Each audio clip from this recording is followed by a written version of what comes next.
I am the moderator of this third session together, and it's an honor for me, with a comrade and friend from long time, Comrade Joseph Abramson. So both we co-moderate this third session. We start the third session of the Emergency Anti-War International Conference. And yesterday, as I said by introducing the session, we had comrades from Ukraine, Russia, Belarus, Hungary, Poland, and Bulgaria, which means the whole space, which is targeted by this imperialist campaign, which for the moment has as a central battlefield Ukraine. And we had later then, in the second session, the possibility to hear the comrades from Latin America, and their interventions, I see you can see that underline that what we face in front of us and during this conference, it is an international, a world problem, not a regional problem located in Ukraine and Russia. The political situation in every single country all over the world, in one way or another, is affected by it. So the third session is dedicated with speakers coming from Europe, as well from other. Κατερίνα, πάρε με το Λατίφ μια συζήτηση.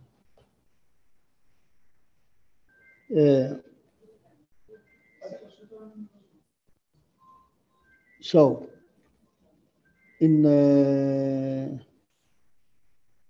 which speakers from Europe,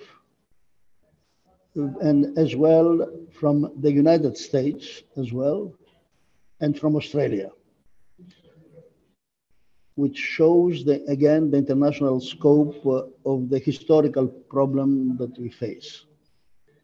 At the same time, mentioning Europe, I don't mean that yesterday in the first session, we have the so-called Eastern Europe. Now we have another Europe, which is from the other side of the Iron Curtain, as in the old Cold War. We are not back in the old Cold War. And in our opinion, what we have now, it is not a new Cold War, it is already very hot, ongoing war. We call it a Cold War or a new war, but we face totally a new situation. And the task is huge in front of all of us, and particularly including the participants in this conference. So we will start with the first speaker, which is coming from a country which is involved in one way in the war confrontation which is going on. I mean Finland, because the question of the integration of Finland and Sweden to NATO came forward in front stage together with this NATO-provoked and NATO proxy war in Ukraine. So I called the first speaker of this session to speak, Comrade Dimitris Mizaras, who is the chairman of the Marxist Workers' League of Finland. So, Comrade Dimitri, you have the floor. Thank you, Savas. Thank you, comrades. I bring you the greetings, revolutionary greetings from all our comrades in Finland. I will tell you some thesis of our organization on that conflict. And after that, I will tell you about Finland and about the new situation there. The war in Ukraine, caused by American imperialism, caused and provoked. The war is the result of the deadlock in all aspirations of the Western capitalisms and the inability to resolve the crisis of the social system and the capitalist mode of production. The conflict is not a war between Russia and Ukraine, but an aggression of NATO against Russia in order to achieve the colonization of the country. The mediation of the 2008 crisis has sharpened all the unsolved contradictions in the society. Economic impasse started at 2019 has been worsened by pandemic and nascent stagflation, together with the defeats of imperialism in Iraq, in Syria, and in Afghanistan. The raising of the interest rates in order to curb the inflation will cause a deep recession, unemployment, and social unrest. Besides Russia, a target for military aggression is China as well. A whole period of mediating the crisis through financial globalization or investing in the growing Chinese economy is now over. All the relatively peaceful relations and equilibriums have exploded. When they are talking that a new order is needed, they mean a huge war like this one in Ukraine, which can become escalated into a World War III with the possibility of a nuclear war existing. The sanctions against Russian economy have already returned back as a boomerang for the economies of the Western capitalism, exacerbating the accelerative inflation, especially in the foodstuff, fuels, and energy.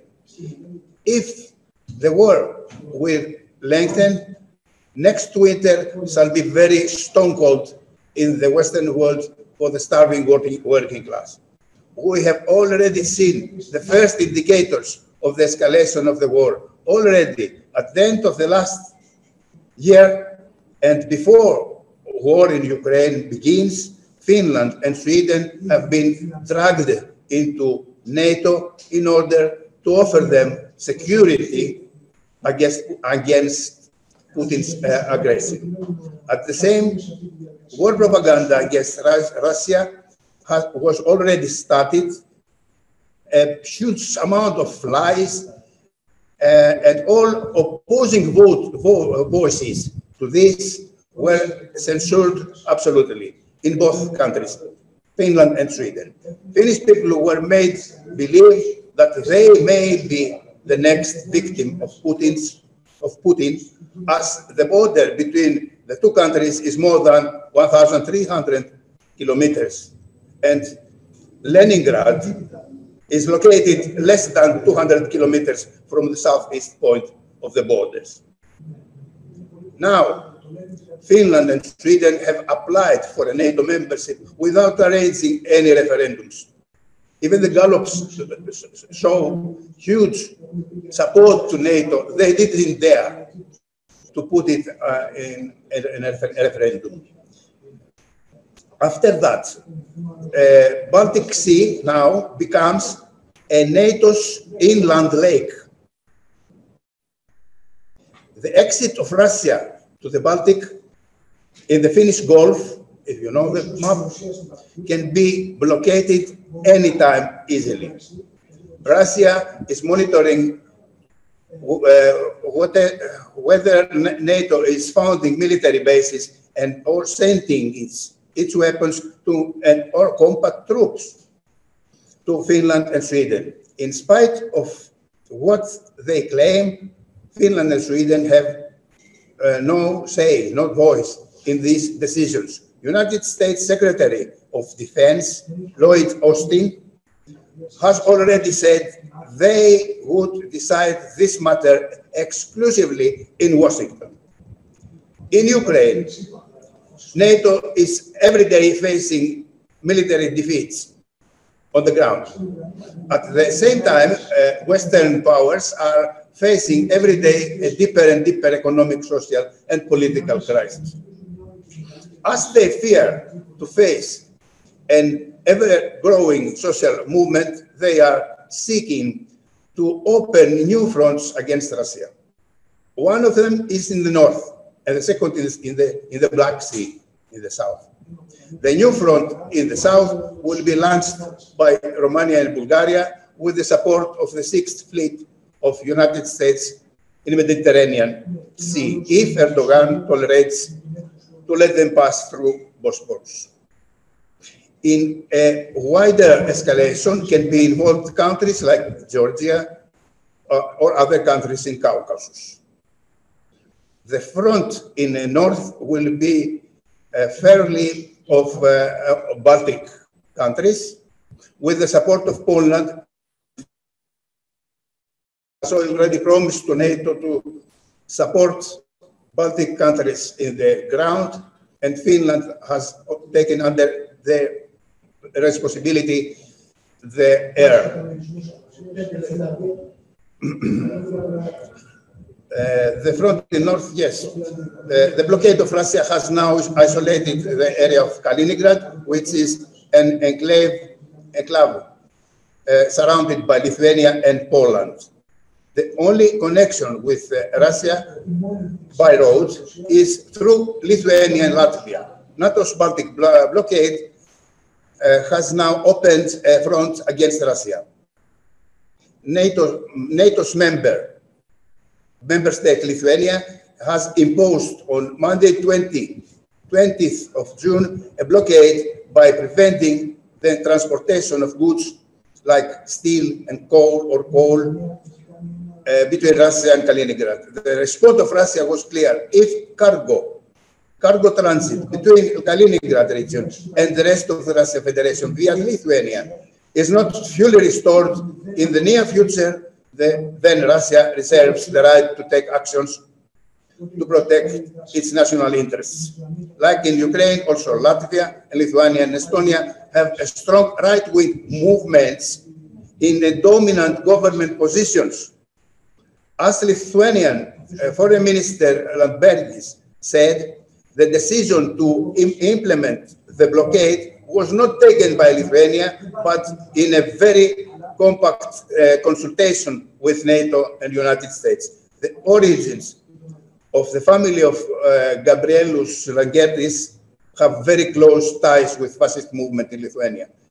Putin and his policies are driving a line in order to pursue the interests of the bureaucracy of oligarchs.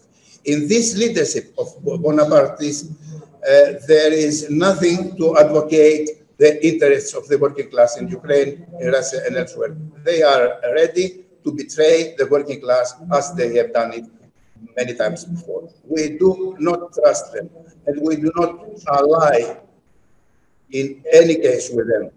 The task to achieve the goals of the working people is a task of the proletariat. There is everywhere and everywhere else. We are fighting for the overthrowing of Putin's oligarchs in Russia, in Ukraine, or elsewhere. This is also a task for working class. We shall not allow imperialism to do it. Our first priority is to the defeat of NATO and American imperialism. We are not neutral in this war. We are fighting to prevent Finland and Sweden from becoming NATO's member states. We are fighting for the resigning from NATO in these countries which have already become members. We are fighting to stop the ecological catastrophe of the planet. This is a goal for the international working class to achieve. The reformist left wing in Finland and Sweden has a clear pro-NATO approach. Comrade Dimitris, 2 minutes. 2 minutes, yes. Okay. Starting the war. The post-Stalinist parties in the times of peaceful coexistence. These activists, okay,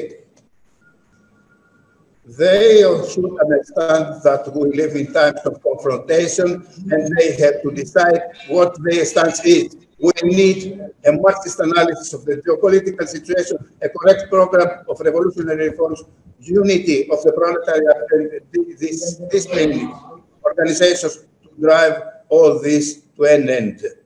Thank you. Thank you, Comrade Dimitris. Now they inform me that we are able to connect with Donetsk, with Comrade Alexei. Huh? Comrade Guy. Comrade Guy. Yes, sir.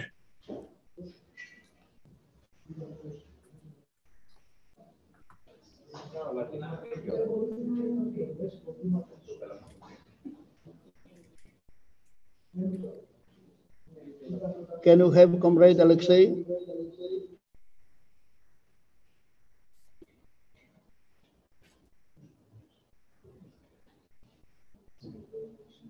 Actually, Alexei speaks perfect English, by the way.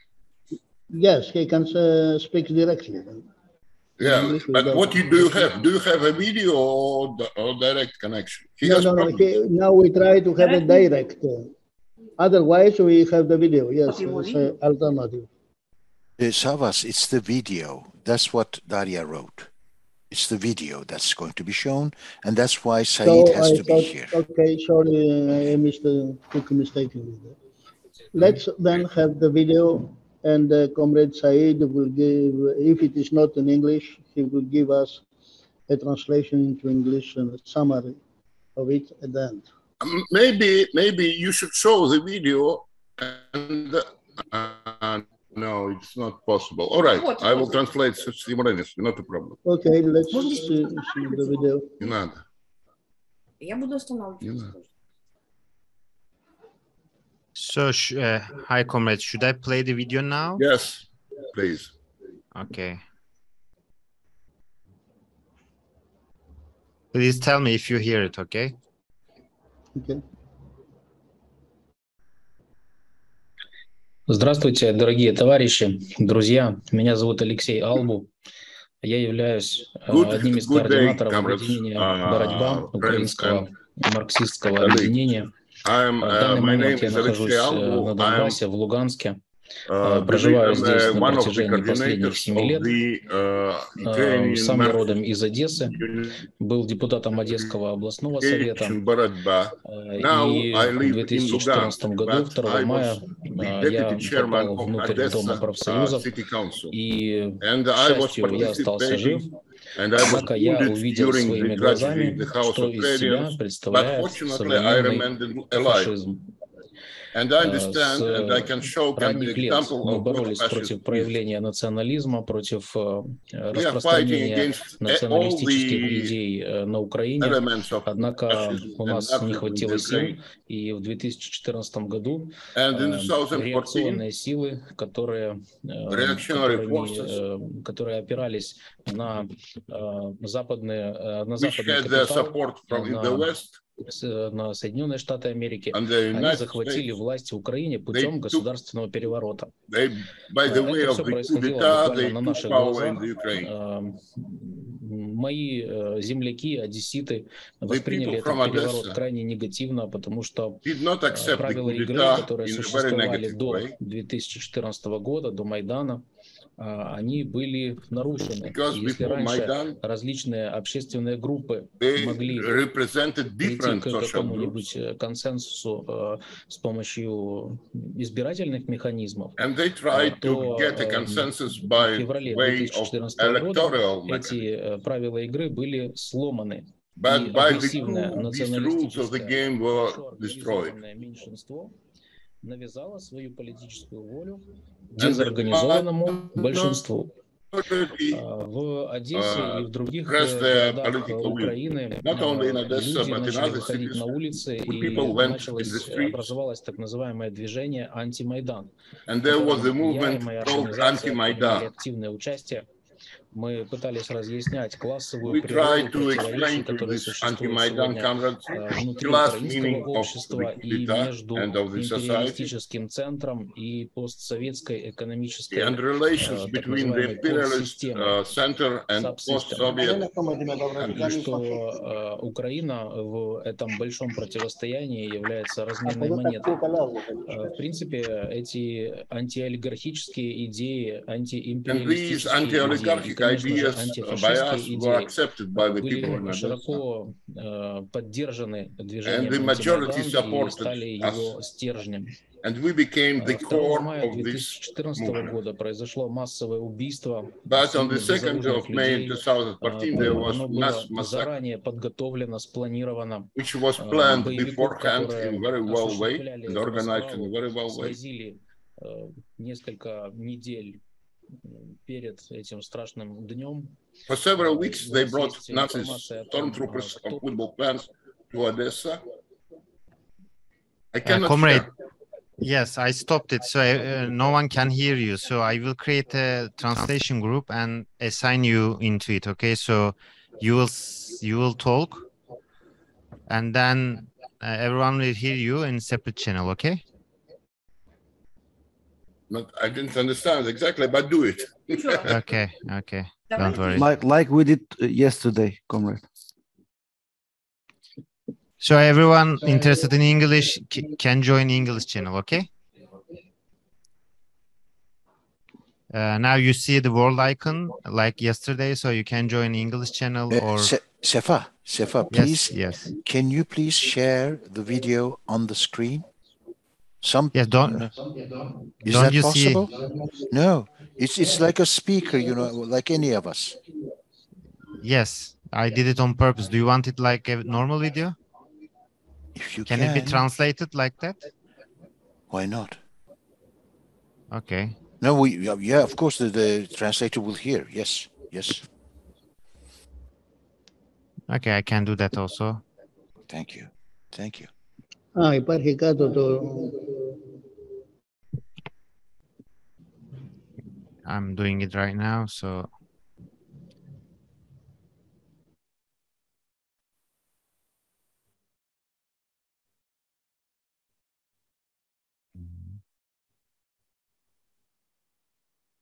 Убийство абсолютно безоружных людей, оно было заранее подготовлено, спланировано.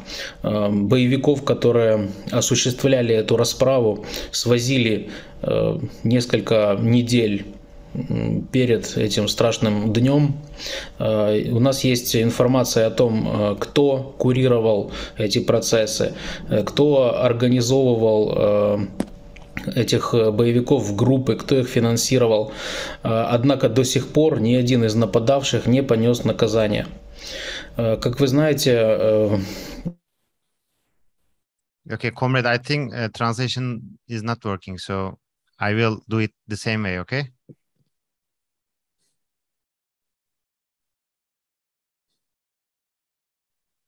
So let me check.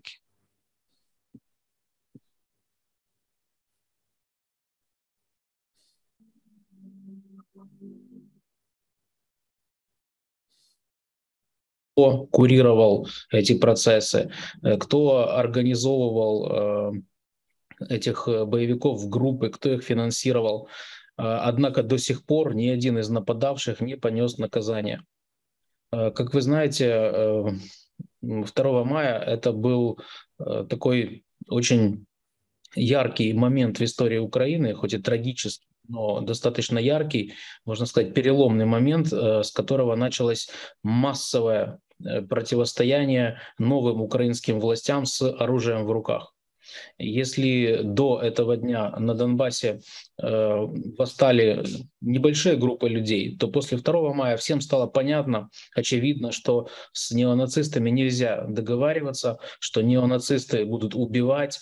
И мы увидели в 2014, в 2015 и все последующие годы, как они продолжали осуществлять расправы над мирным населением Донбасса, как они загоняли, то есть арестовывали людей, которые были не согласны с новым политическим курсом страны. И, естественно, такие процессы, они не могли не вызвать противодействия. То, что мы наблюдаем сегодня, специальную военную операцию, которую начала Россия,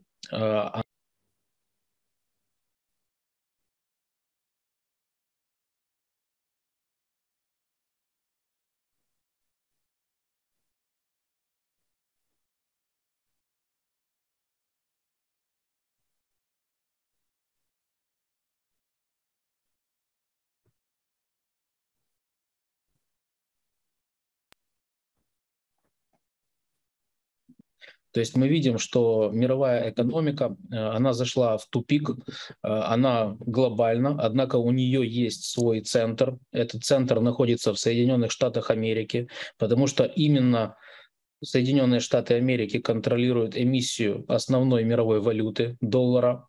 Именно в Соединенных Штатах находятся основные центры накопления капитала, поэтому именно Соединенные Штаты являются и центром мирового империализма.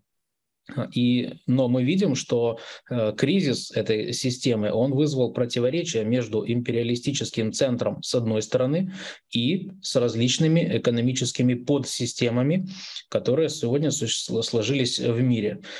Таких подсистем, или можно их назвать экономических кластеров, на самом деле мы видим много, да, то есть это и Европейский Союз, и можно обозначить постсоветский экономический кластер с центром в России, в Москве. Это мексикано-карибская экономическая подсистема, латиноамериканская, ближневосточная, азиатская и так далее, южноафриканская. Так вот, противоречия между этими экономическими подсистемами, они обостряются, и обострение вызвано как раз вот капиталистическим кризисом. То есть мы видим сегодня атаку глобальных таких вот игроков, да, как империалистический центр Соединенных Штатов Америки и соседней экономической подсистемы в лице Европейского Союза на постсоветскую экономическую подсистему. Поэтому то, что мы наблюдаем сегодня на Украине, и то, что мы наблюдали 2 года назад в Беларуси, и то, что мы наблюдали перед этим в Молдавии, в Киргизии, в Армении, в Грузии и других странах бывшего Советского Союза, это все звенья одной цепи.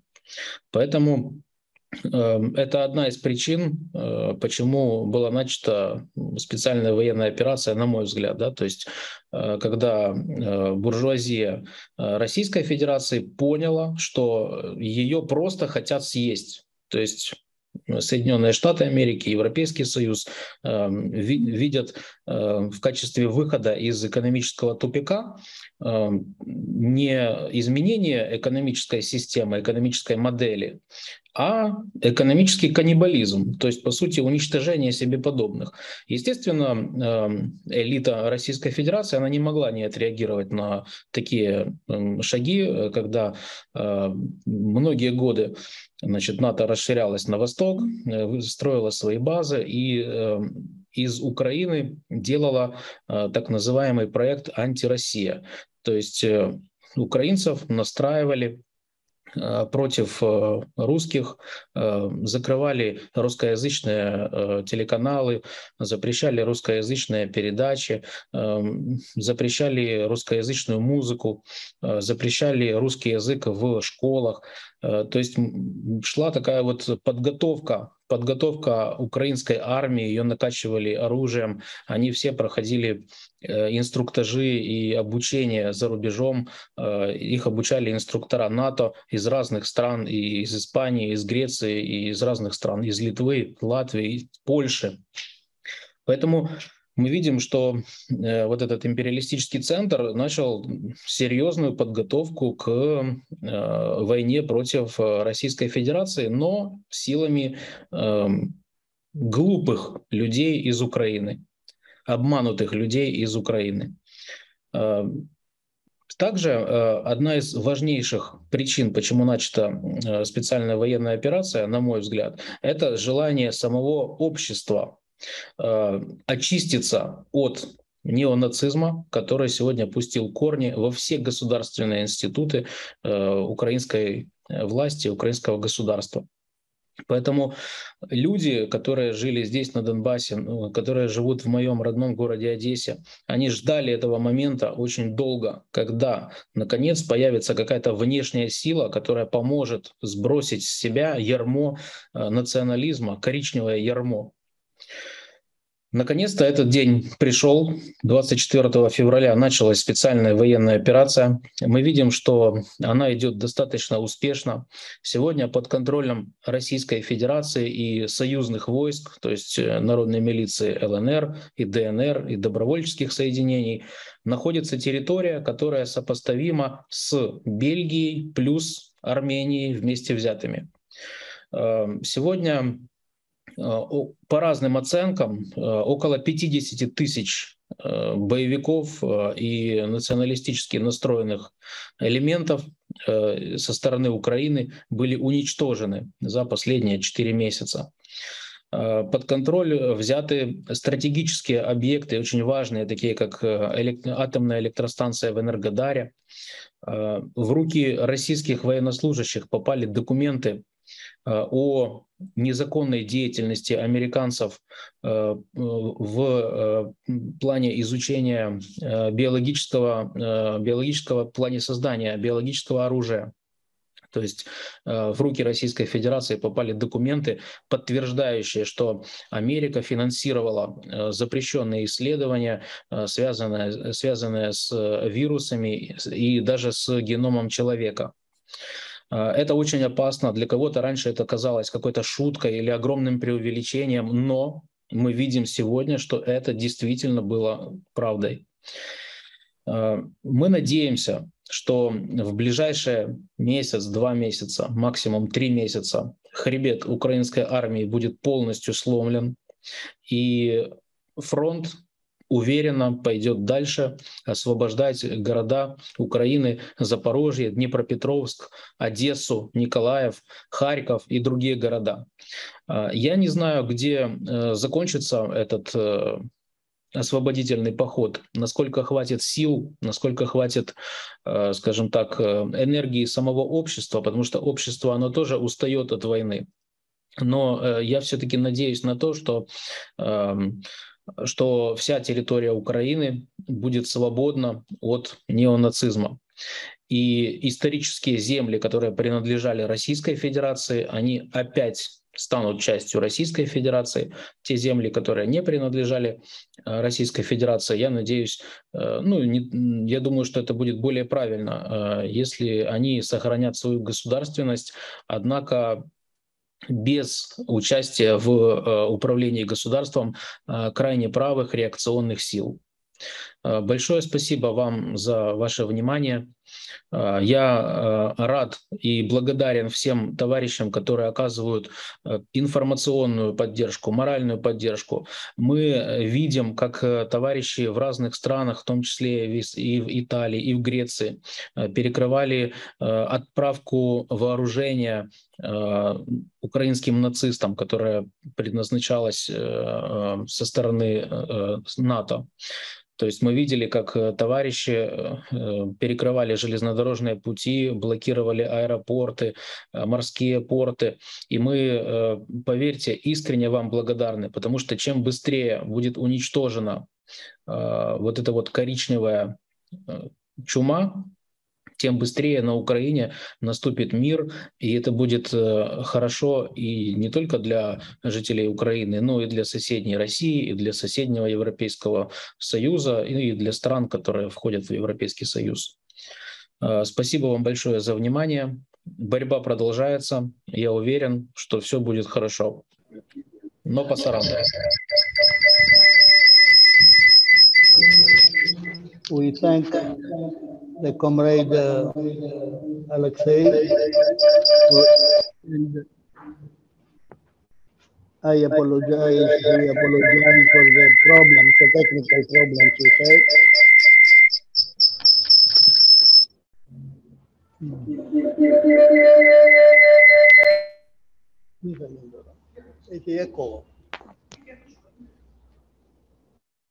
Okay.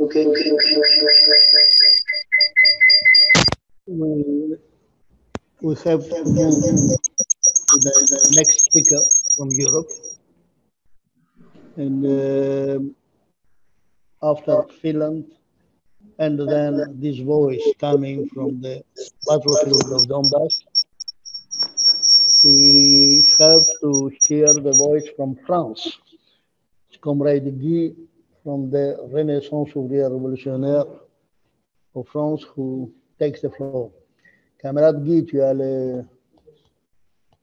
peux parler. Je commence ou pas? Oui, tu commences. Bon, les informations qui viennent sont des informations relatives à la France et à la situation internationale. Donc, le président Macron a été réélu. Il poursuit une politique libérale que nous avons déjà vue et au niveau international, c'est bien une politique impérialiste qu'il suit. La contre-révolution néolibérale a commencé en France avec le gouvernement de Giscard d'Estaing, Raymond Barre, entre 1976 et 81. Et puis, en fait, la véritable politique libérale commence avec le gouvernement de gauche de Mitterrand. Cette gauche-là, la gauche qui est en fait le Parti socialiste, va, à partir de 1982, imposer une politique néolibérale qui va s'appeler le social-libéralisme, qui n'a rien de social, qui est la copie conforme du libéralisme des autres courants de la bourgeoisie. Au niveau intérieur, ça va donner des politiques que vous connaissez tous partout, qui sont les privatisations, les fonctions qui ont été réservées à l'État qui deviennent, qui sont privatisées par des organisations telles que BlackRock. La démocratie bourgeoise est devenue insupportable à la bourgeoisie elle-même et elle préfère un État fort qui, selon l'expression de Carl Schmitt, c'est reconnaître le corollaire de la situation que je viens de décrire, c'est que la gestion des mécontentements populaires est confiée à la police, une police qui est fascisante. L'exécutif qui s'est volontairement livré en otage vient prendre ses ordres auprès de syndicats de police, des syndicats fascisants eux-mêmes, et les budgets des forces policières augmentent sans arrêt. Les violences policières restent impunies et la justice criminalise les oppositions des catégories populaires. Les médias, de leur côté, qui sont aux mains de puissance d'argent, stigmatisent les classes populaires. Macron était déjà mal élu en 2017, mais aux élections de 2022, il a perdu sur le deuxième tour des élections par rapport à 2017, il a perdu 2 millions de voix entre le second tour et des présidentielles de 17 et de 2022. Il perd aussi une partie de ses députés et il perd la majorité absolue. Mais dans son discours du 22 juin, donc il y a quelques jours, il semble vivre sur une autre planète puisqu'il déclare que le 24 avril, les Français ont renouvelé sa confiance en l'élisant président de la République. C'est bien entendu un mensonge parce que Macron oublie l'abstention qui est de plus de 50% du corps électoral. Il oublie également qu'il a tendu un piège pervers à l'électorat ouvrier. Ce piège consiste en le fait qu'il a promu Madame Le Pen pour en faire son opposante préférée. Il a fait lui-même obstruction à la campagne en ne participant pas à la campagne et en faisant que, de toute manière, cette campagne électorale s'est déroulée sur les questions de l'immigration et pas sur les questions de sa politique sociale, qui est une catastrophe pour les catégories populaires ici. Un autre aspect de sa politique est que il a l'intention de faire, puisqu'il ne dispose pas d'une majorité, il a l'intention de faire intervenir les autres groupes parlementaires pour légiférer. Qu'est-ce que ça veut dire les autres groupes parlementaires? Cela signifie qu'il va faire appel à la droite et à l'extrême droite pour faire passer les lois antisociales qu'il ne peut pas faire passer seul. Alors, la droite se prêtera au jeu de Macron ou pas, on n'en sait rien encore. C'est en tout cas l'intention de Macron.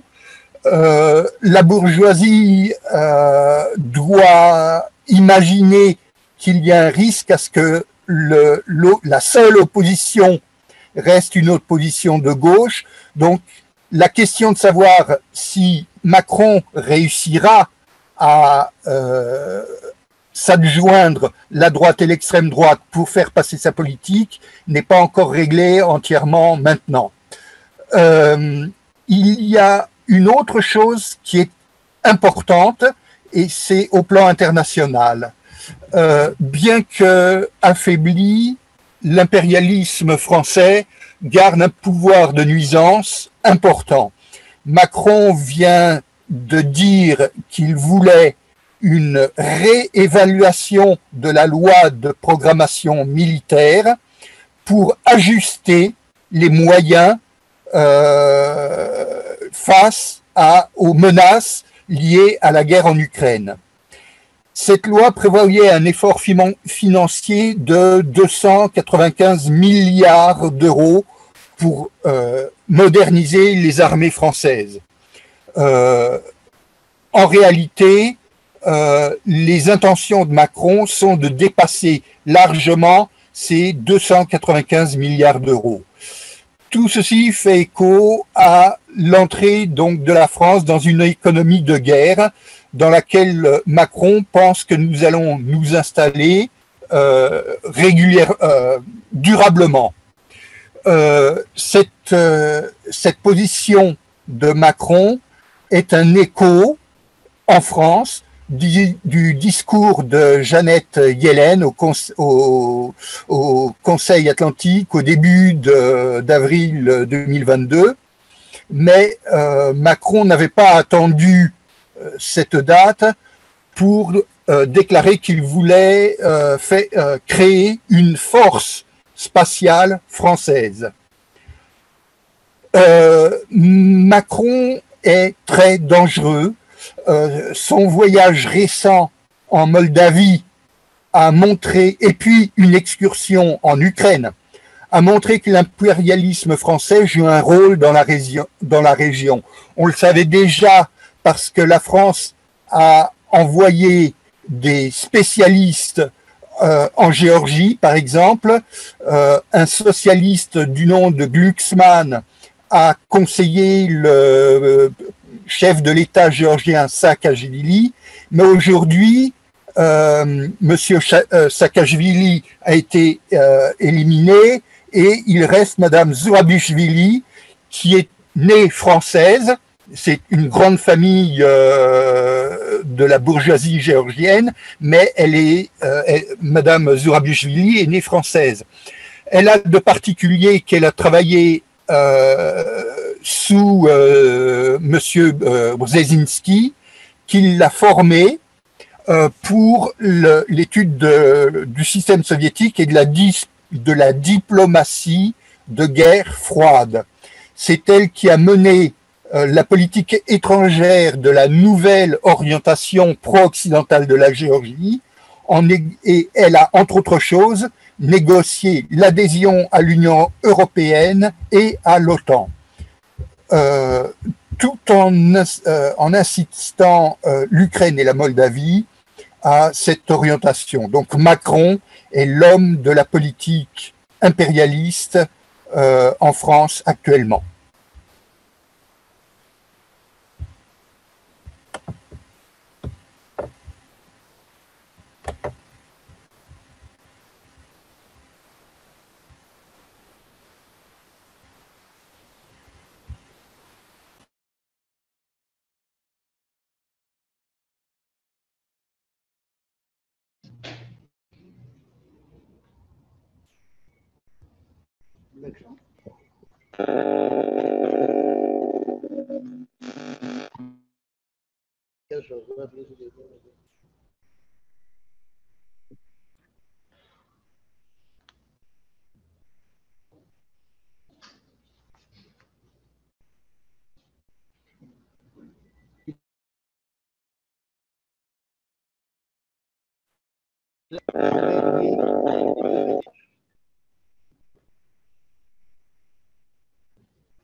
If you finish, we have to move, huh?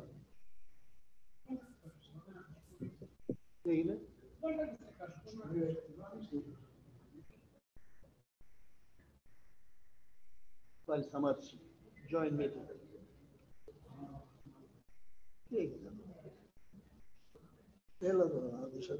Κόπηκε τελείως.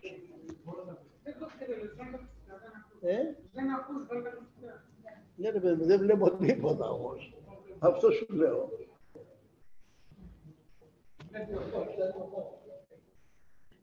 Ναι, εδώ δεν βλέπω όμως.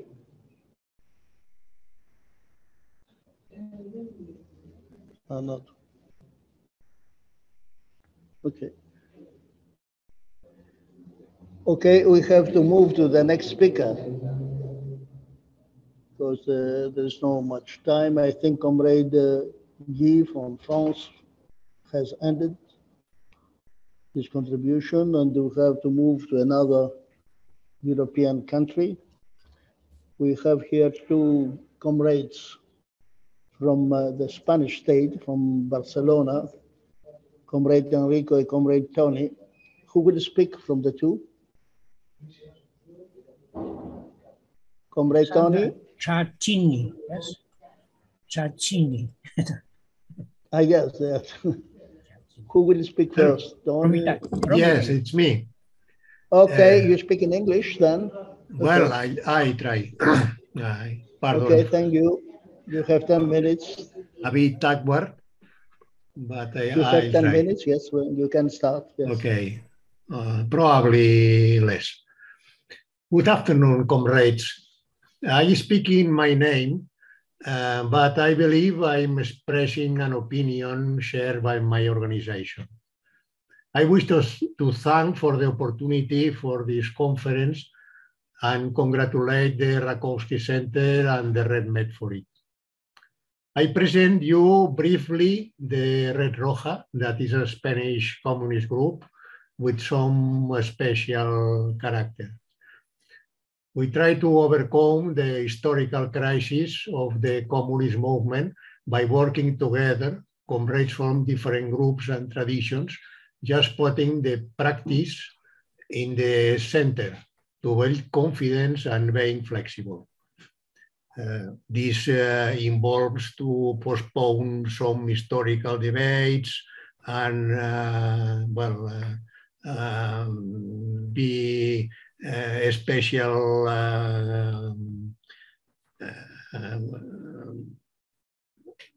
very careful with some expressions or using historical questions, but it's possible to find the right place to have a discussion on things that happened 80 years ago.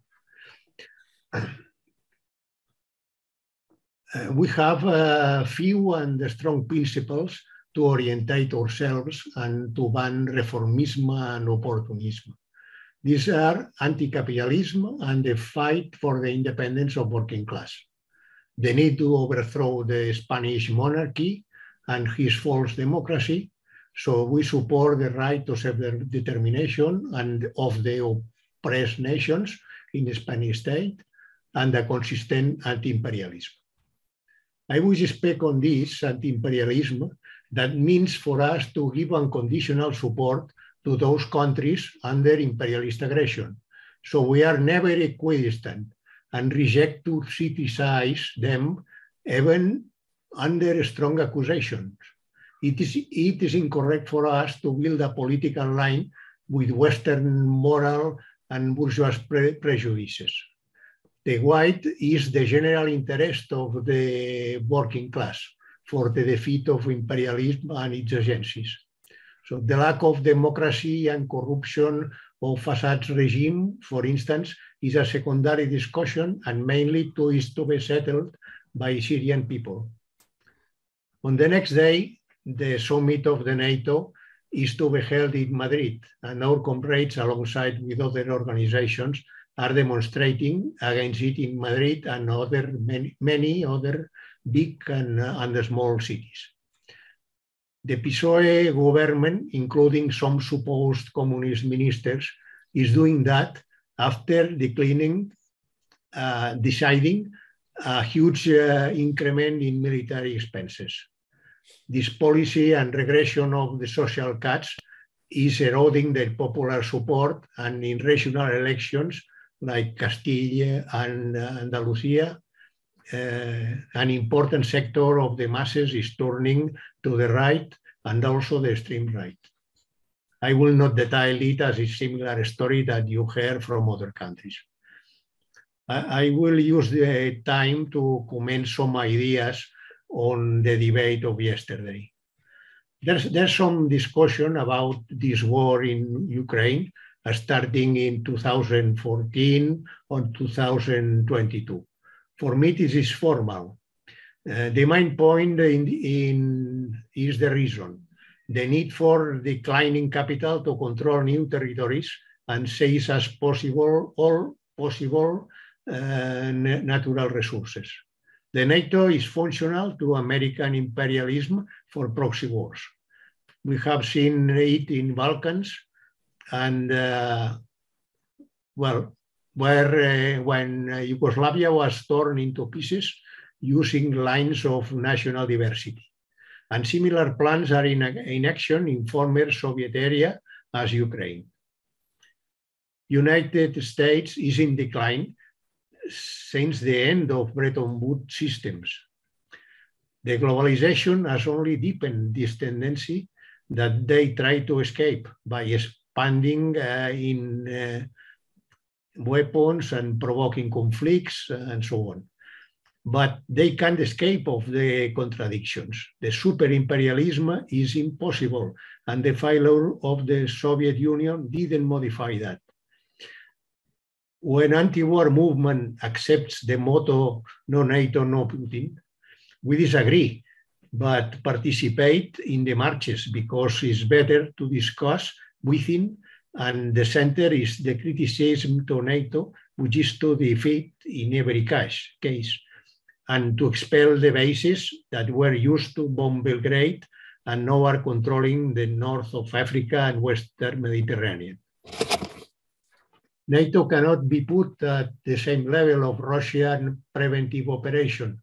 In any case, the national rights and democracy could be expanded by declining capitalism. European Union is not defending the rights of Basque, Catalans, Kurds, the Sahara, as is proven. I will in this point to stress that the government of Pedro Sánchez has done the agreement, shameful agreement with Algeria, with Morocco, against Algeria, and delivering the Sahrawi people to Morocco, and evading the responsibility as a colonial metropolis. So, yesterday we saw the result. The Moroccan police did a proxy battle for the Spanish government and killed dozens, probably 38 immigrants in defenses of Melilla. I think this need to be pointed at the onset. But why is the case of Kosovo? Because the European Union has pledged for the independence of Kosovo, and a new is American base again. There is no way legal and peaceful to redefine borders. This is a fact. The states maintain the principle of sovereign state and not the right of nations. So national emancipation can only be done under international socialism. The contradictions are maintained and also potential civil wars if imperialism is interested to provoke. So I discuss the use of vulgar nationalism that lead to some left organizations, even Trotskyist ones, to use it justifying the right of Ukraine defend the aggression. This is a distortion of national self-determination theory, in my opinion. Thank you all.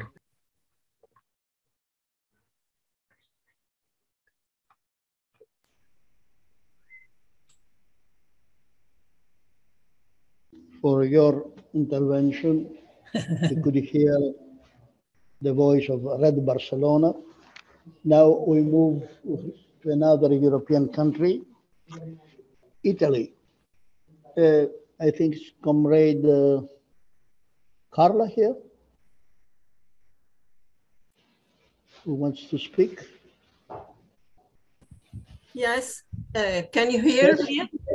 You have 10 minutes. And you speak in English, I hope. No, I prefer to speak French. Ah, in French. Alors, il faut que je traduise pour Carla. Oui. We will try to just... Puis-je commencer? Oh, un petit moment, Carla, parce qu'il y a oui. une petite chose à faire avant que je commence à traduire. Préparation technique.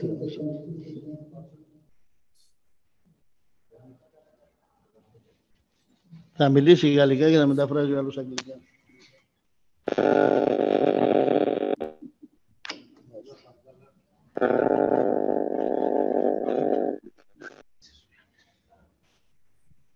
Ay, no, so.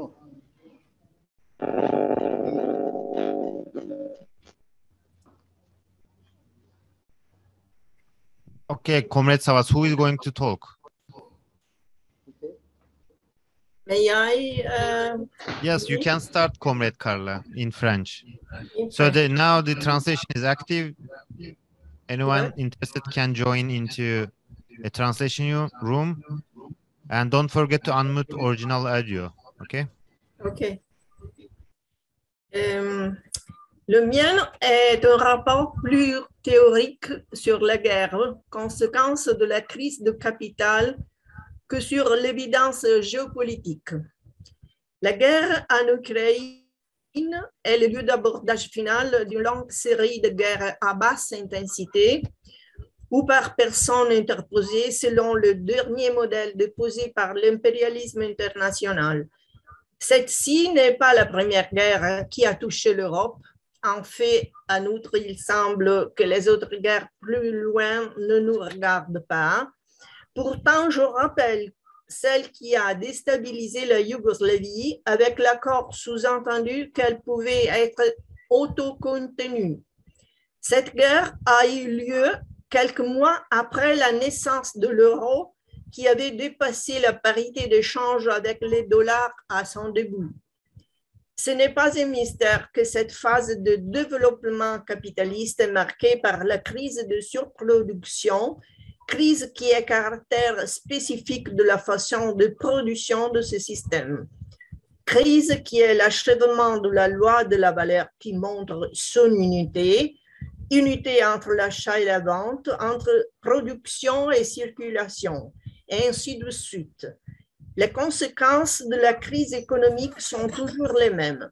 Inflation, c'est-à-dire faire monter les prix, et maintenant, nous, en Italie, nous avons les prix de certaines marchandises ou de l'énergie plus haut avant longtemps de la guerre en Ukraine.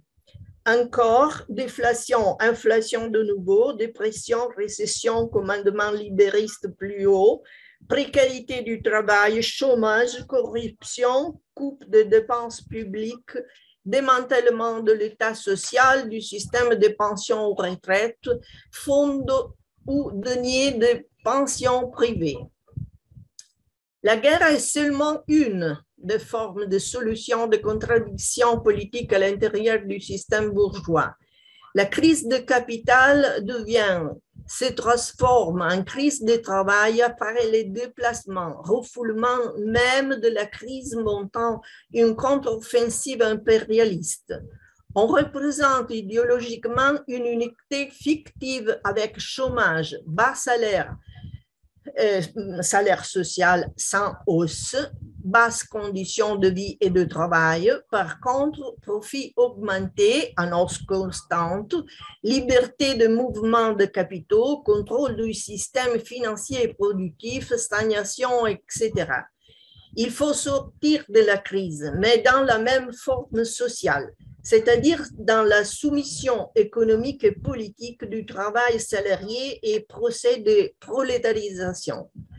En mars de cette année, le chômage officiel a été calculé en zone européenne 6 et 8%, en États-Unis 4%, en Russie 4 et 4%. Et ces numéros regardent aussi travaux avec un minimum d'heures travaillées, déjà insuffisantes en revenus proportionnés à la possibilité de vivre de son travail. La paix impérialiste arrive de loin.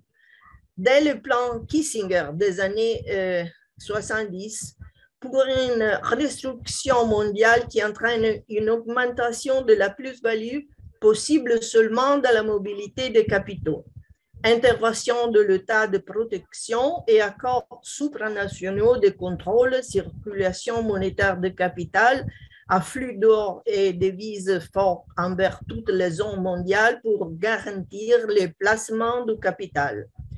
Les lignes d'intervention impérialistes sont 1. Productives, 2. Financières, pour les déplacements massifs de tout le capital en action après la crise.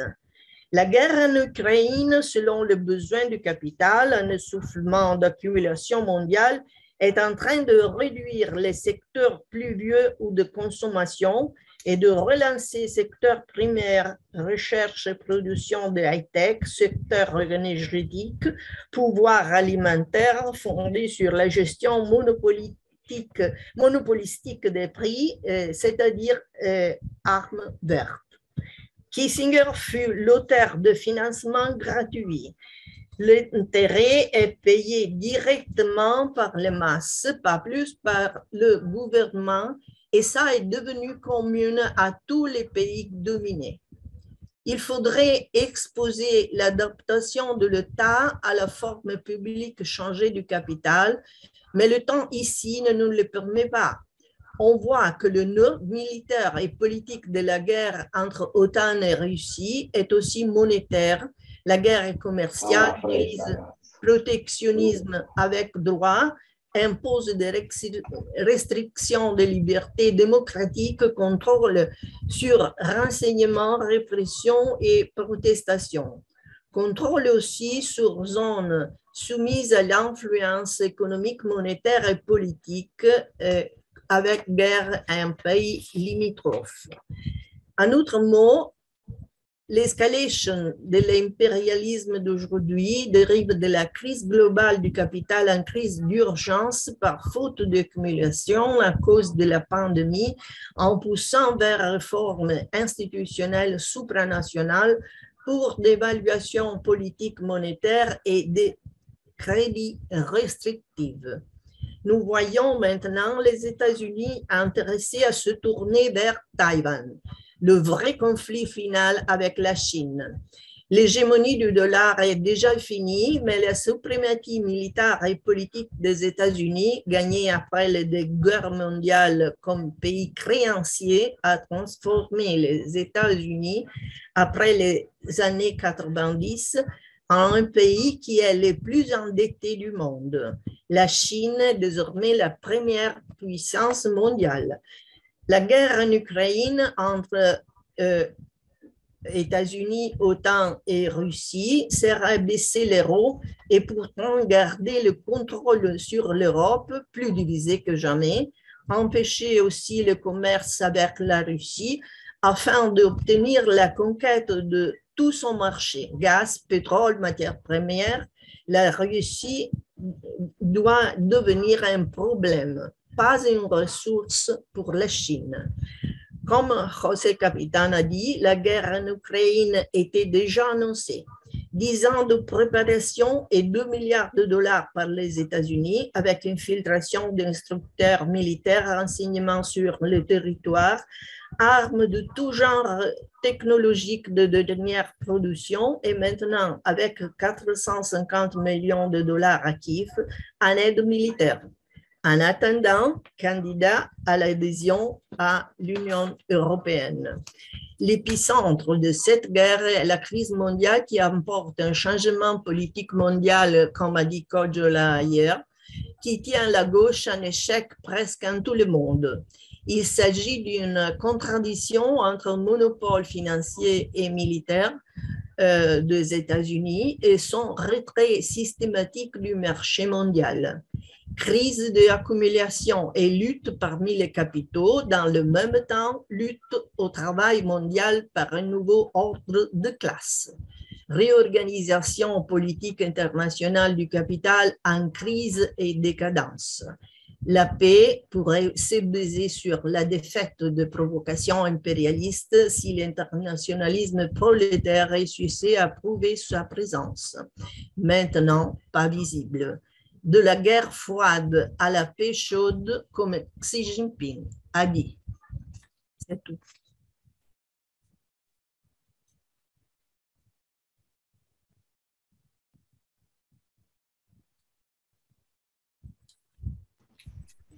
Thank you. Grazie, Carla, for your thoughtful contribution. The next speaker comes from the same region, but from Sardinia this time. Is Compagno Granfranco from Sardinia Rossa. I think in which language you will speak, Gianfranco? Italiano. Italiano? We have to prepare the translation. Thank you. Thank you. Songur, can you do it? I will do it. I prefer Italian to Spanish, but can I ask Gianfranco, can you hear me? Yes. Yes, please speak slowly, okay? Sì, ti sento. Sì, parla dolcemente. Va bene. Ecco. Safa, beni gönderebilirsin. You can send me to the booth. Okay. Posso andare? Sì. Il posizionamento della NATO in Ucraina si regge solamente per il rifornimento di armi degli USA e dell'UE alle truppe e ai nazisti di Kiev. A tal fine, nel summit NATO a Bruxelles del luglio 2018, rendere ingovernabile la struttura logistica della NATO è un obiettivo strategico. Bisogna preparare le masse alla lotta. Le condizioni materiali delle masse, devastate da 2 anni di pandemia e adesso dall'inflazione, le spingono alla rivolta. Gli scioperi in Sri Lanka e quelli dei lavoratori delle ferrovie inglesi del 21, 23 e 25, la guerra imperialista sta solamente accelerando gli incendi che prima di essa covavano. Il comando della logistica imperialista a Ulm aumenta il peso della borghesia tedesca in questa guerra. In Germania è custodito l'arsenale nucleare. L'aumento delle truppe USA in Europa, arrivate a 100.000 unità, ha riguardato minimamente la Repubblica Federale Tedesca. Le truppe USA sono dislocate sul fronte orientale. I crociati polacchi hanno messo a disposizione le loro 18 basi militari in Polonia, che prima della guerra ospitava 4.600 soldati USA, adesso sono saliti a 12.000. La Polonia si occupa dell'area baltica. L'altro perno USA è la Romania, che ricopre nei confronti dell'altro possibile fronte d'attacco imperialista il ruolo della Polonia. Si occupa della Moldavia e della Transnistria. I paesi dell'ex patto di Varsavia sono diventati gli stati cuscinetto dell'imperialismo USA e UE. La loro funzione è quella di essere i campi di battaglia e di tenere lontani dai combattimenti la vecchia e sanguinaria Europa occidentale. Qualsiasi forza politica socialista che non sia allineata alla guerra all'imperialismo russo e che sinceramente vuole battersi per mettere fine alla guerra non può tirarsi indietro dall'iniziativa pratica di costruzione di un movimento di massa che renda ingovernabile la struttura organizzativa della movimentazione di armi e truppe verso Kiev e verso gli altri fronti orientali.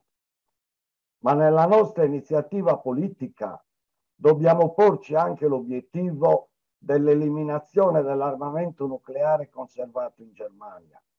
Perciò dobbiamo richiamare alle loro responsabilità i membri della comunità scientifica per portarli alla lotta. In questa lotta, che se si svilupperà contribuirà in modo decisivo alla disfatta della NATO, combatteremo insieme a forze che hanno come progetto mondiale il multipolarismo. Dobbiamo aprire nella lotta la discussione per spiegare che i paesi imperialisti dominanti non possono e non vogliono più nessuna coesistenza pacifica, nessuna risoluzione diplomatica dei conflitti geopolitici. Significativo in questo senso è la svolta del cancelliere Scholz annunciata nel suo discorso al Bundestag il 27 gennaio. La Ostpolitik è un reperto archeologico. È stato il modo con cui ancora una volta la socialdemocrazia tedesca si piega agli appetiti imperialistici della sua borghesia, nel quadro della gerarchia a cui vertice c'è la Casa Bianca. L'idea che possano costituirsi dei blocchi di Stato in grado di coesistere senza pretese di egemonia ostacolerebbe pesantemente lo sviluppo rivoluzionario delle masse e verrebbe usato dai governi borghesi della periferia per dirottare le mobilitazioni anti-imperialiste. Il Pakistan è significativo. Il multipolarista Imran Khan si è fermato perché lo sviluppo conseguente della lotta per la difesa della sovranità nazionale avrebbe portato allo scontro contro tutta la borghesia pakistana. L'aspirazione presente fra le decine milioni di operai e contadini che hanno scioperato nella Federazione Indiana in questi ultimi 2 anni non è quella di rimanere legata a vita alla borghesia del partito del congresso come fanno gli ex cominformisti indiani. Non c'è nessun velleitarismo nell'azione per conquistare le masse alla strategia della rivoluzione socialista mondiale. Da qualsiasi parte noi rivolgiamo l'idea che sistemi sociali conflittuali all'interno del modo di produzione capitalista nell'epoca dell'imperialismo sono alla fine. Da qualsiasi parte noi rivolgiamo l'idea che sistemi sociali conflittuali all'interno del modo di produzione capitalista nell'epoca dell'imperialismo, vedremo che i paesi imperialisti dominanti non fermerebbero la loro guerra illudendosi di arrestare il nostro declino. La vittoria è nostra perché marciamo padroneggiando la studia. Avanti, vinceremo. Finito. Adesso non sentiamo noi. Sa il microfono. Okay. Grazie, compagno. And the comrades from Sardegna Rosa, they sent us a paper in Italian that we will translate it into English and we publish it in the near future. So for all those participants who missed the contribution, they will have the chance to read it. When we will publish, as we will say later, all the material of this 2 days conference. So I see that the one speaker who was initially in the program to speak yesterday, I see him today here.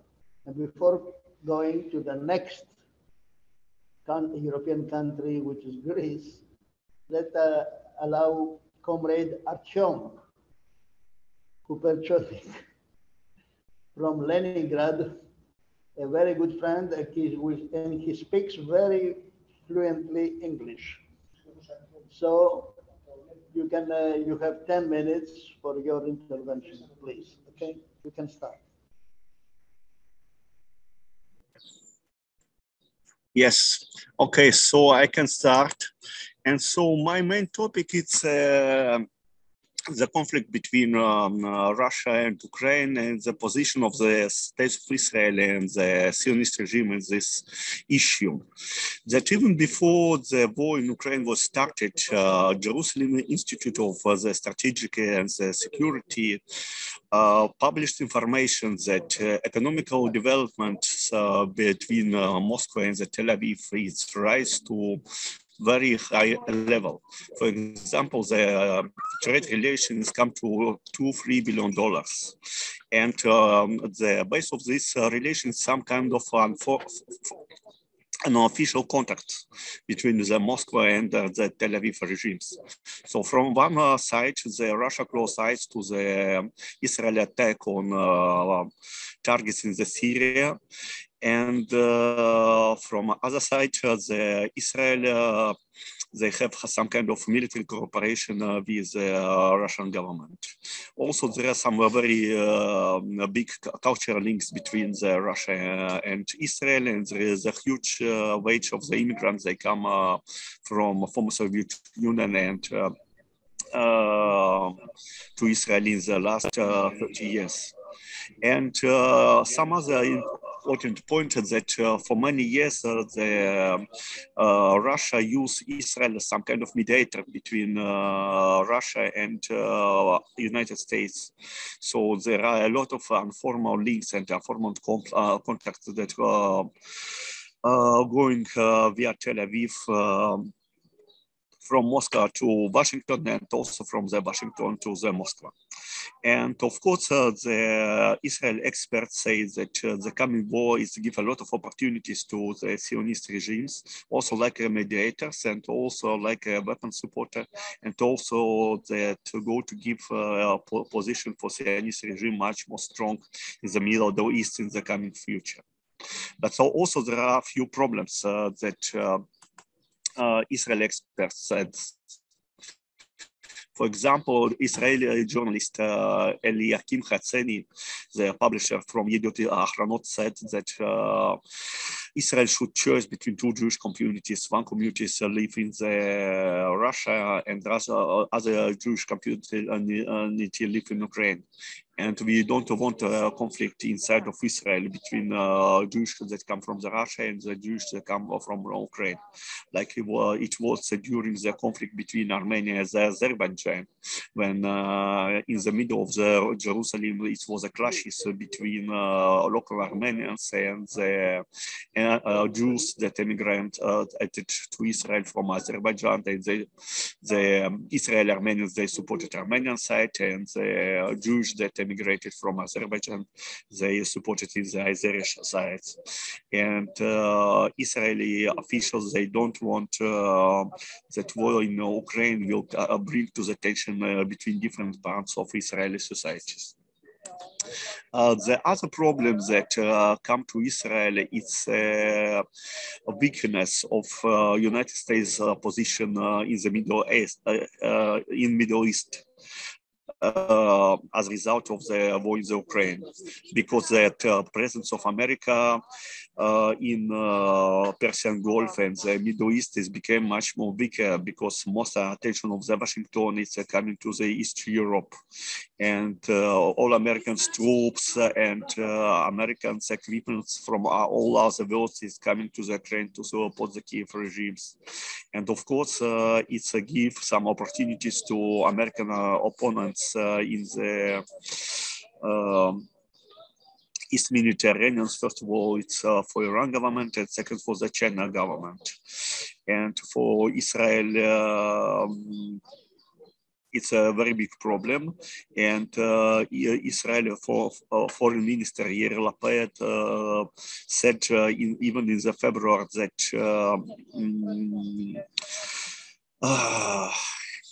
during the crisis of Ukraine, everybody forget discussion in the Wien about Iranian problems, and everybody ignored the question of Iranian nuclear weapons. That, of course, for Israeli regime, it's very, very important.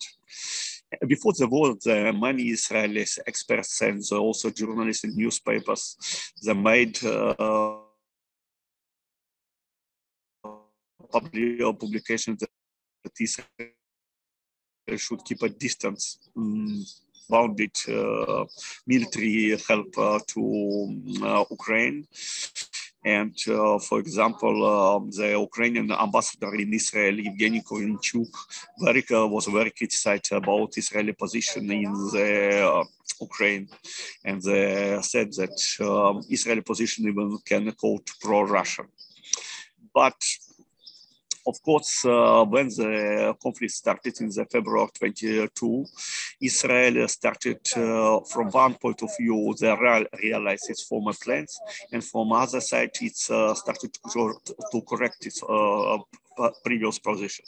From one side, Israeli Prime Minister Naftali Bennett, he was the first foreign leaders that became that visited Moscow even before conflict started, and he tried to negotiate, make some kind of try to present himself as a mediator between two governments. And he also visited Moscow, he also visited Kiev, and he also visited American President Joe Biden, and he reported him about development. And many people thought that Israel have interest in finishing war between Russia and Ukraine, because if the war will continue for a long period, it will come to better relation between the United States and Iran.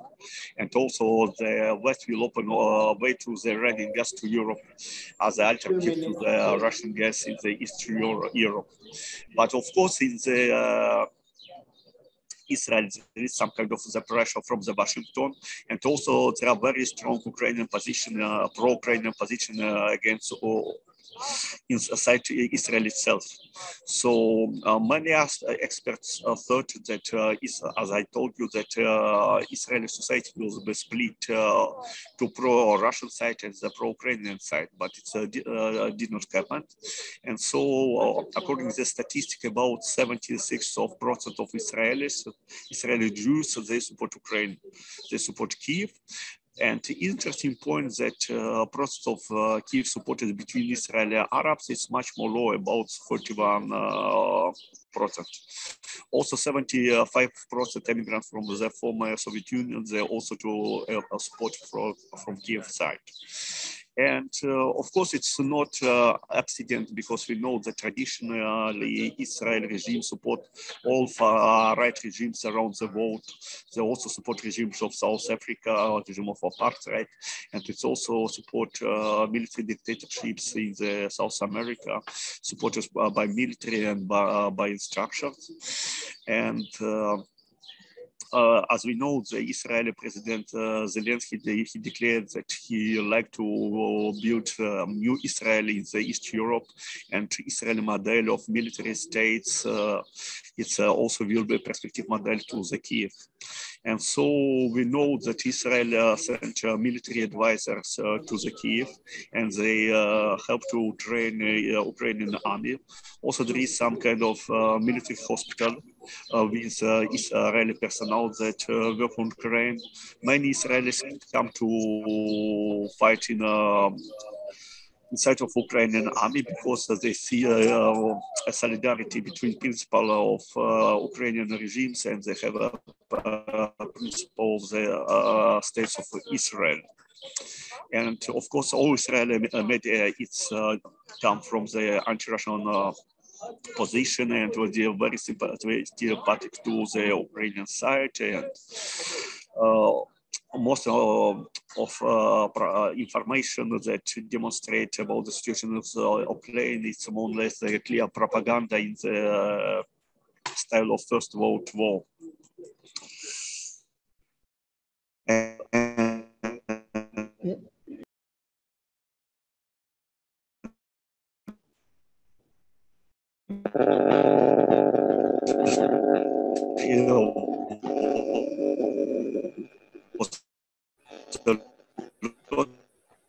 Of pro-Ukrainian demonstrations at Israel, for example, to send aircraft weapons to Ukraine also.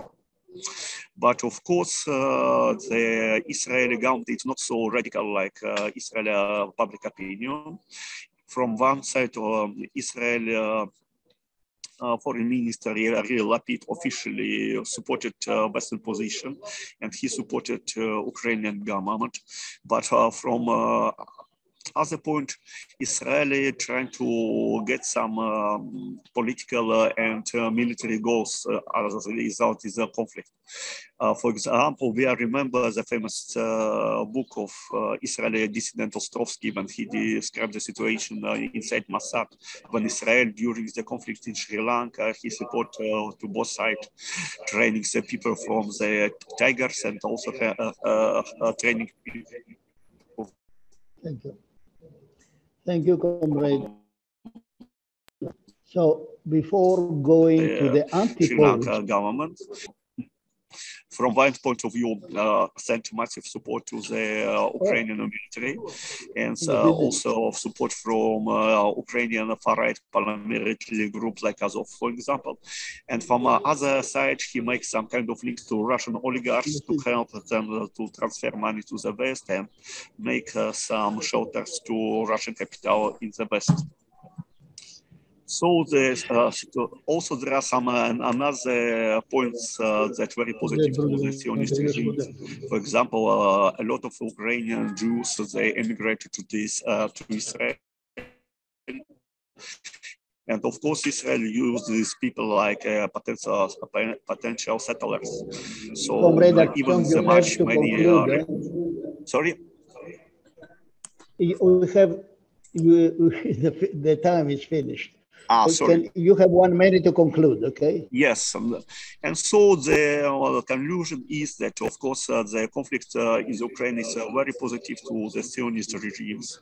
Of course, it's created some risk that American presence in Middle East was not so serious like it was in the past.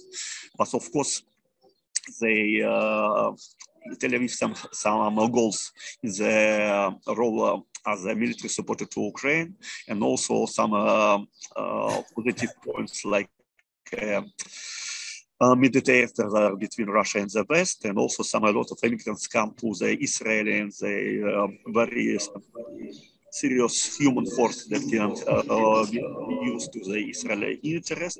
And of course, it's in perspective very positive to the Zionist regimes, and it's very better to the peace process in the Middle East, and it's not so good to the resistance of the Zionist project.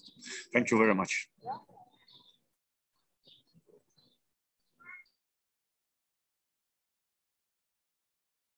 So, thank you very much. And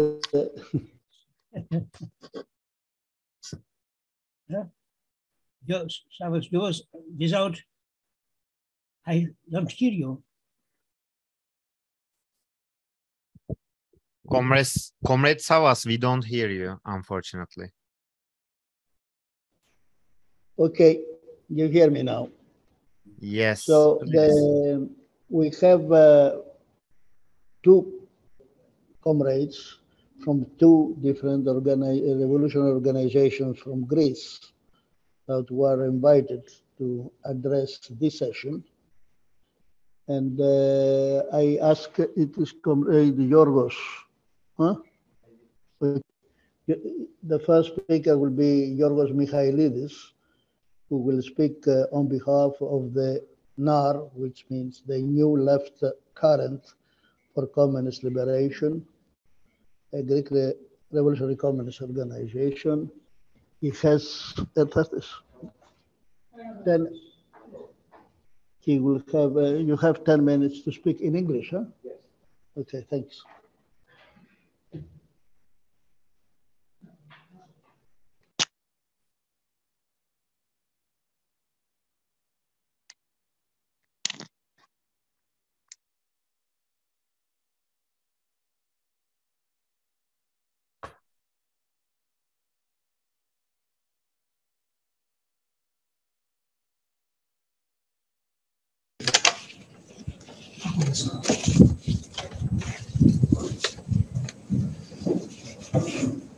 Okay, you can start.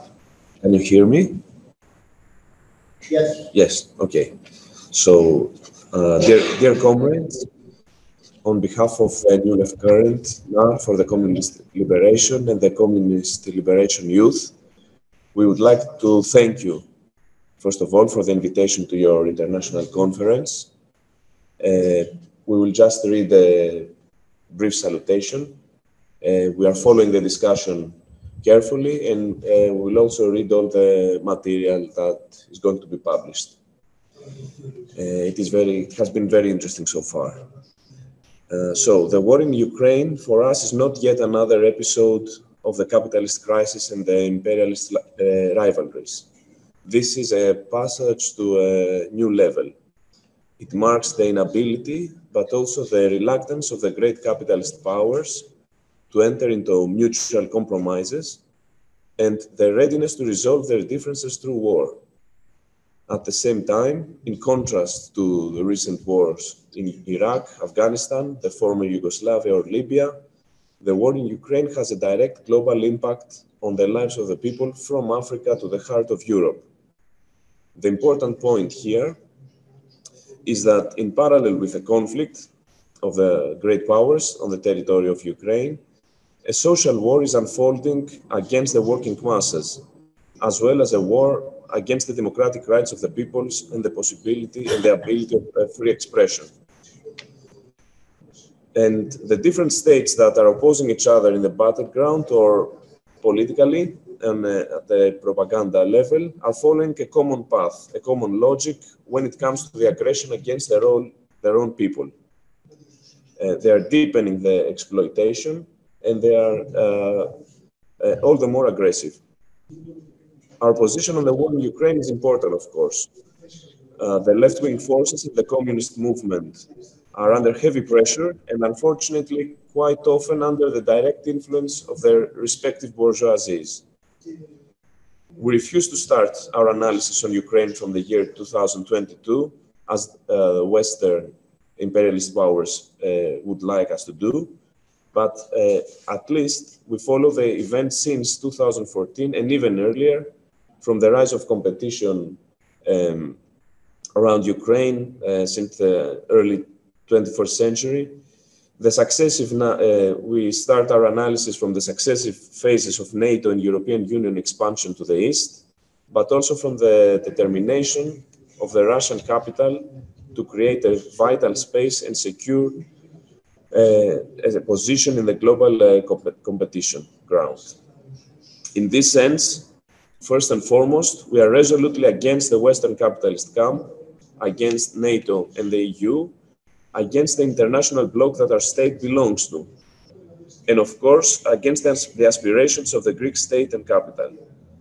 This is the main and most aggressive capitalist camp nowadays, the biggest exploitators of the working class, the instigators of most wars globally, the main forces behind the modern wave of nationalism, neo-fascism, and anti-communism. At the same time, we are against the aspirations of the Russian capital and its allies, the nationalism of the Russian state, the ideological war it has unleashed against the Bolshevik tradition. To be clear, we oppose the current invasion and the war, but at the same time, we are decisively against the Ukrainian nationalism and fascism, against the Ukrainian and Western anti-communism, the anti-Russian hysteria in the West, but also against the aggressive and adventurous pursuits of the Ukrainian oligarchs who have a huge responsibility for what has happened to their country, to their own country, and the war that has broken out since 2014. Of course, we stand with the peoples who oppose war, who would not want to participate in this capitalist war, who were in favor of the innocent refugees and the victims of the war, in favor of the rights of the people of Donbass and Crimea, as well as any minority which is persecuted and oppressed. That is why, from the very first moment, we supported the people of Donbass and their anti-fascist uprising, both politically and materially, in the critical days of 2014 and later. But despite the critical lessons we can learn from the situation in Ukraine, we must not dwell on an analysis of what happened, what has happened, and what is happening in Ukraine alone. What we mean is that we shouldn't only focus on the existing particularities of the conflict there, because we risk losing the big picture and the big questions. At a time when the great capitalist powers, but also the capitalist world as a whole, are preparing for increasingly militarized confrontations with each other, but also for an increasingly totalitarian attack on the working class, under what flags are we to stand? Is there a state or a bloc of states at this particular moment that, if it prevails, they will bring better days for the vast majority of the society? Our answer is clearly no. Despite their particularities, despite a different share of responsibilities for the crimes and the exploitation against the working class worldwide, the current bourgeois competitors have one great thing in common at an international level. They orchestrate and organize the increasingly profound exploitation of the working class from the west to the east and from the north to the south. That is why we would like to focus and put emphasis on the following thing. We prioritize the need for political independence from the goals, the propaganda, and the aspirations of the opposing parties. Only in this way will an awe-inspiring rival come to the various bourgeois poles and the international capitalist blocs be set up. In other words, the only flags under or next to which it is worth standing these days are those of the 21st century internationalism and socialism communism.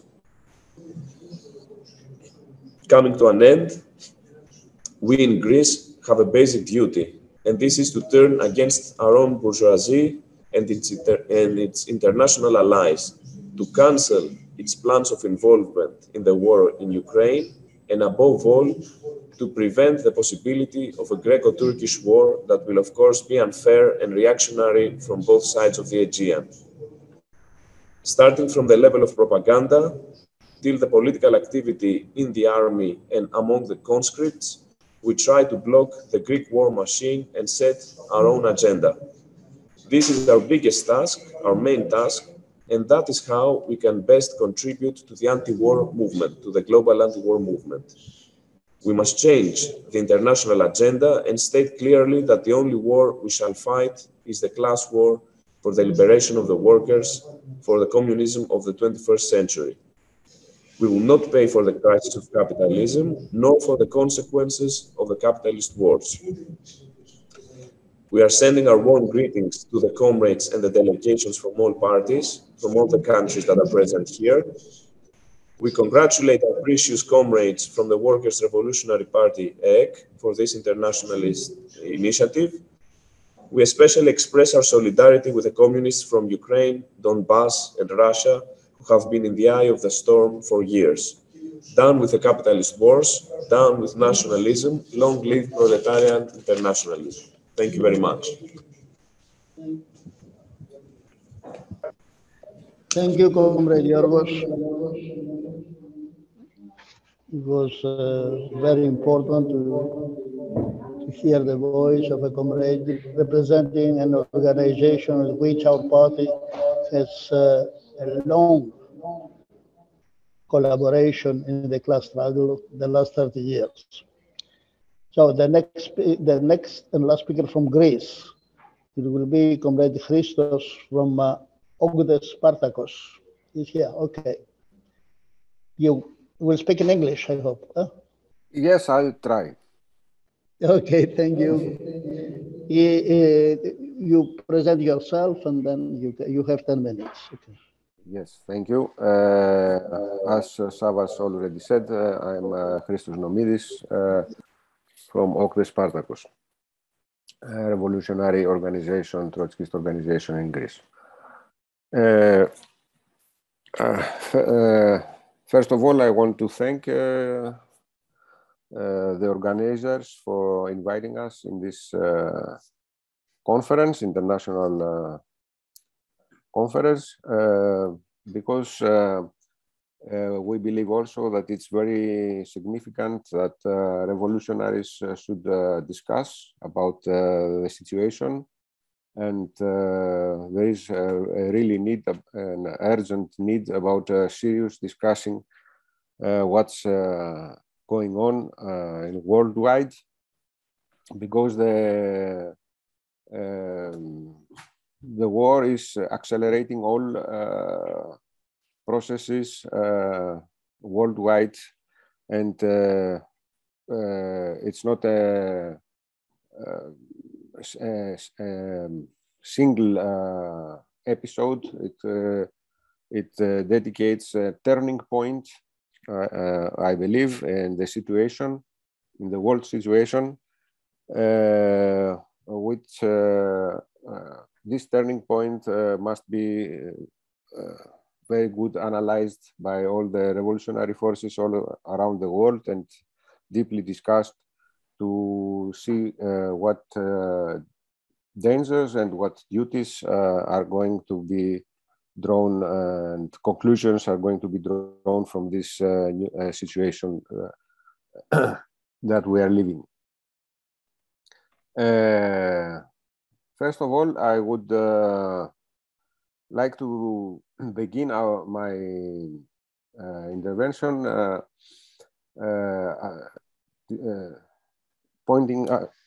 sending out some points about the nature of this war.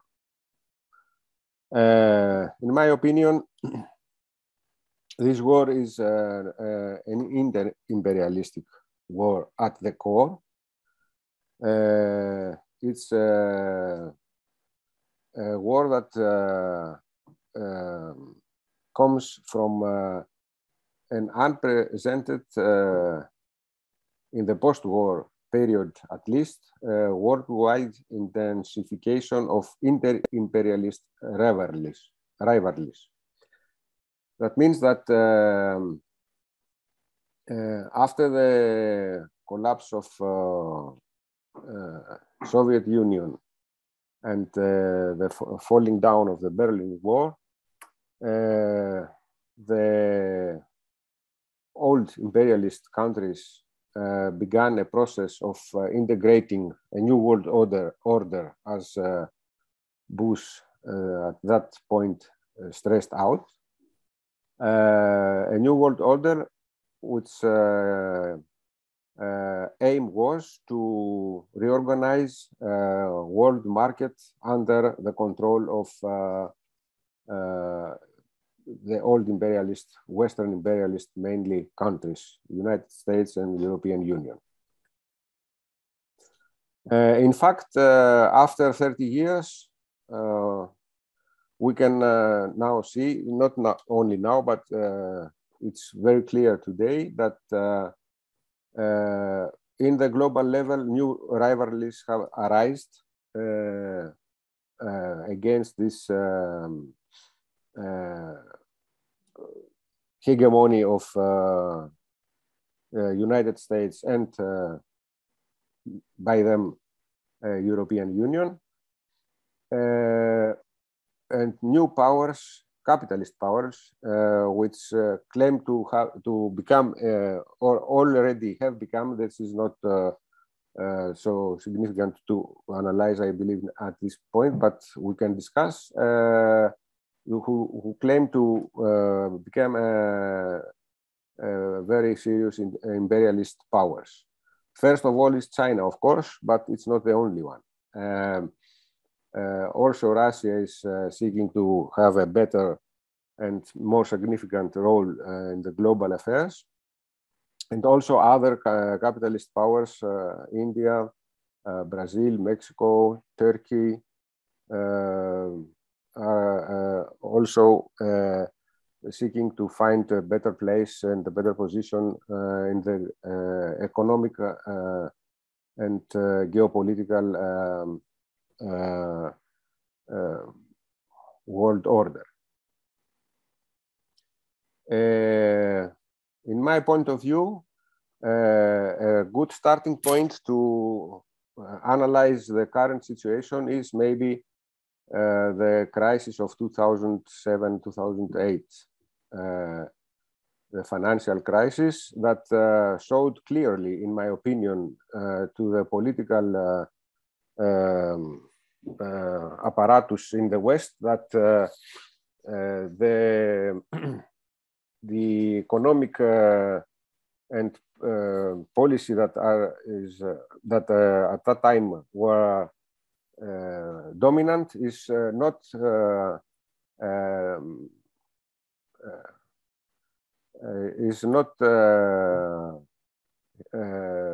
succeeding to keep the hegemony of United States and European Union in the global scene. And so with their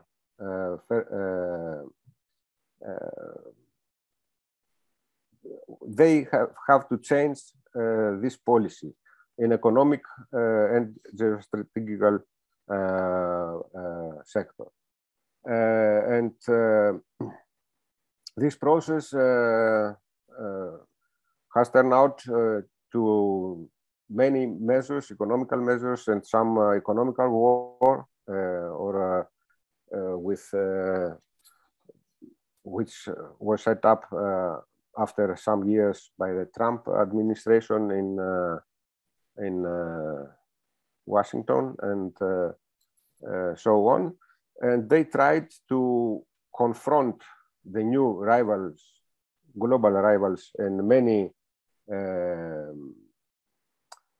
so-called battlefields, not in the real sense, but in the many fronts to overcome this situation. It's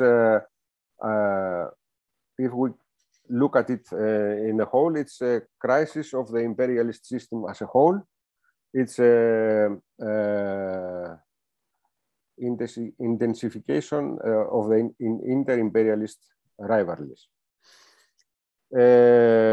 So, as a result of this situation, one front that one of the many fronts that this war is going on is nowadays the territory of Ukraine and the war that is taking place there, and the invasion of the Russian army is an attempt of the Moscow regime to protect and to succeed to have a space of control politically, economically. It's an imperialistic policy. It's not. It does. Maybe Russia is not such a huge power like United States, but it's not the first time in history that a new or that a new power is claiming to become to have some gains or to protect their self against other imperialist powers, but it still remains an inter-imperialist conflict. So there is not any side of this confrontation that we can support. The revolutionaries or the working movement, both of them are fighting for their own capitalist imperialist interests. The same goes also for the Ukrainian bourgeoisie and its political apparatus. Ukrainian bourgeoisie is not fighting for independence or for self-determination of the Ukrainian people. It's this bourgeoisie was actively involved in this inter-imperialist conflict. It was divided into rival camps that clash against one another. In this conflict, they have used all dirty means: corruption, blackmail, assassination, exploiting people, supply or use fascist groups,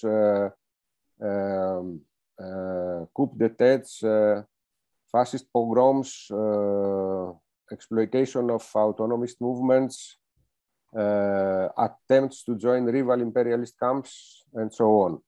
So the elites of Ukraine are also responsible for the suffering of the Ukrainian people, and the task. We cannot either support Ukrainian bourgeoisie or Ukrainian political apparatus or Kyiv.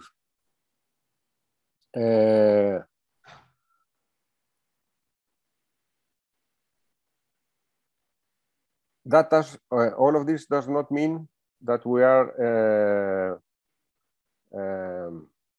just taking a peace position or a no war position. Our effort must be to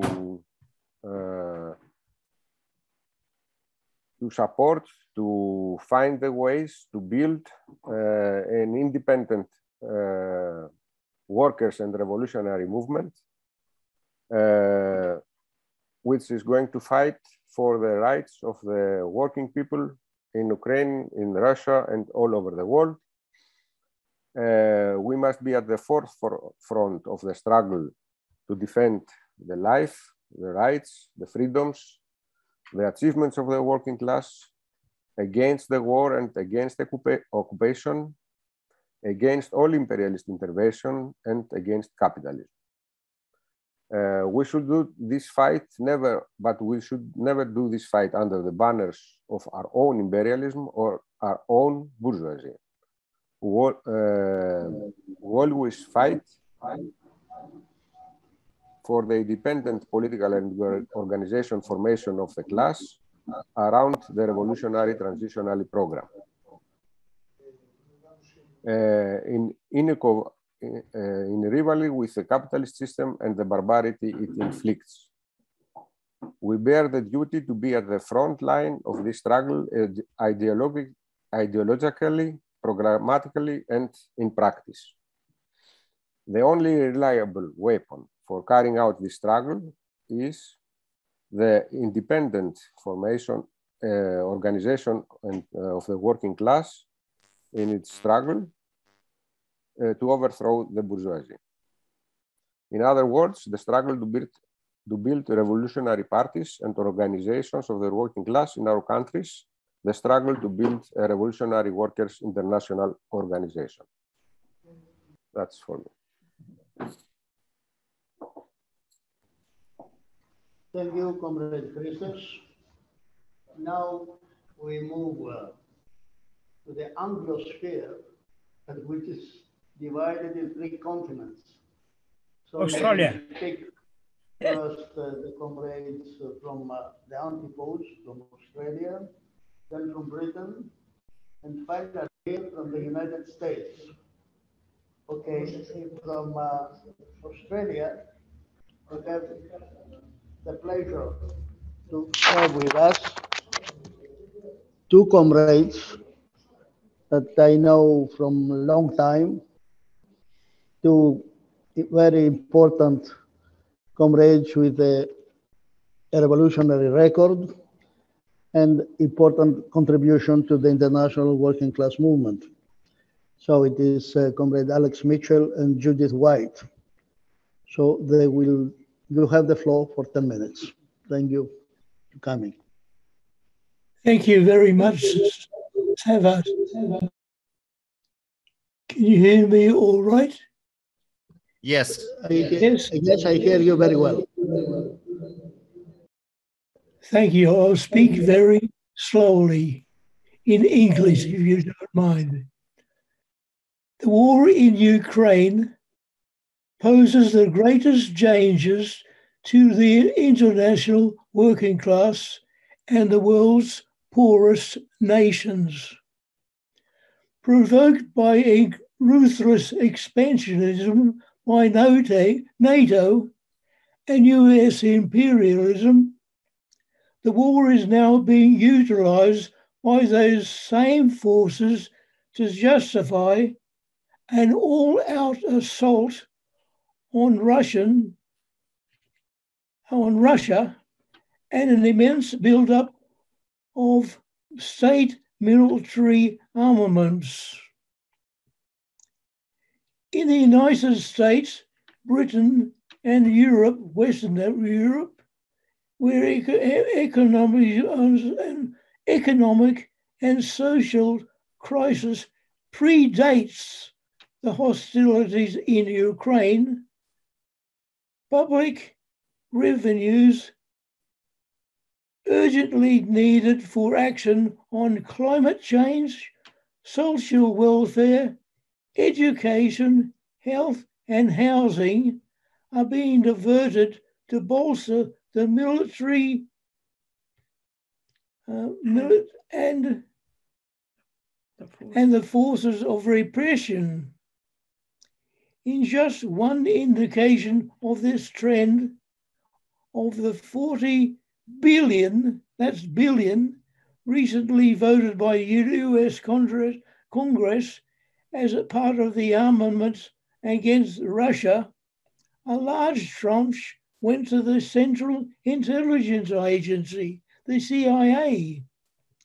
The war in Ukraine can only exacerbate the catastrophic failures of the capitalist system in the areas of energy and food supplies, which now threaten millions, especially in the poorest countries, with destitution and starvation. I'll now hand it over to my partner, Judith. Overwhelmingly, Western mainstream media have been complicit in the demonization of Russian President Vladimir Putin and the one-sided reportage of war crimes in Ukraine, while ignoring the almost 400,000 dead in Yemen from US-backed Saudi attacks, the massive totals of civilian deaths from the West's invasions of Iraq and Afghanistan, and the crimes against Palestinians committed by the Israeli state. Those like Australian journalist Julian Assange, who have reported US war crimes, are subjected to years of imprisonment, torture, and assassination threats. In the West, most social democratic and leftist organizations have caved in before the onslaught of pro-NATO propaganda and given their support to the US-led alliance. Their stance disarms all those workers and professionals who face their own struggles against national governments at a time of inflation, real wage cuts, public service crisis, and climate disasters. In Australia, reformist left and liberal opinion has uncritically joined the war against Russia and the military conspiracy led by Ukraine's neo-fascist remnants from World War II. Imperialism is seizing the opportunity to redraw the map of Eastern and Northern Europe and to inflict regime change on Russia to create a fully capitalist state for future exploitation. At the time of writing, at the time that we are speaking, the imperialist war mission is starting to fall apart. The cost is crippling, food shortages are occurring across the world, and inflation is rising uncontrollably. Martin Luther King's words echo profoundly. The greatest purveyor of violence in our world is the United States. We therefore salute the Emergency International Anti-War Conference and urge all anti-imperialist organizations and peoples to support its call for international action against the warmongers of capitalism, for an end to war and for socialist policies to address the existential crisis of humanity. We would add this to our previously prepared statement.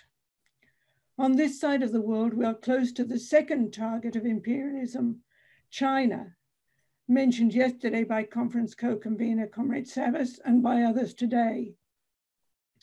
The United States is attempting to encircle China using as surrogates Japan, India, and also Australia, which is fast becoming a covert American military and intelligence base with the complicity of successive Australian governments, both conservative and social democratic.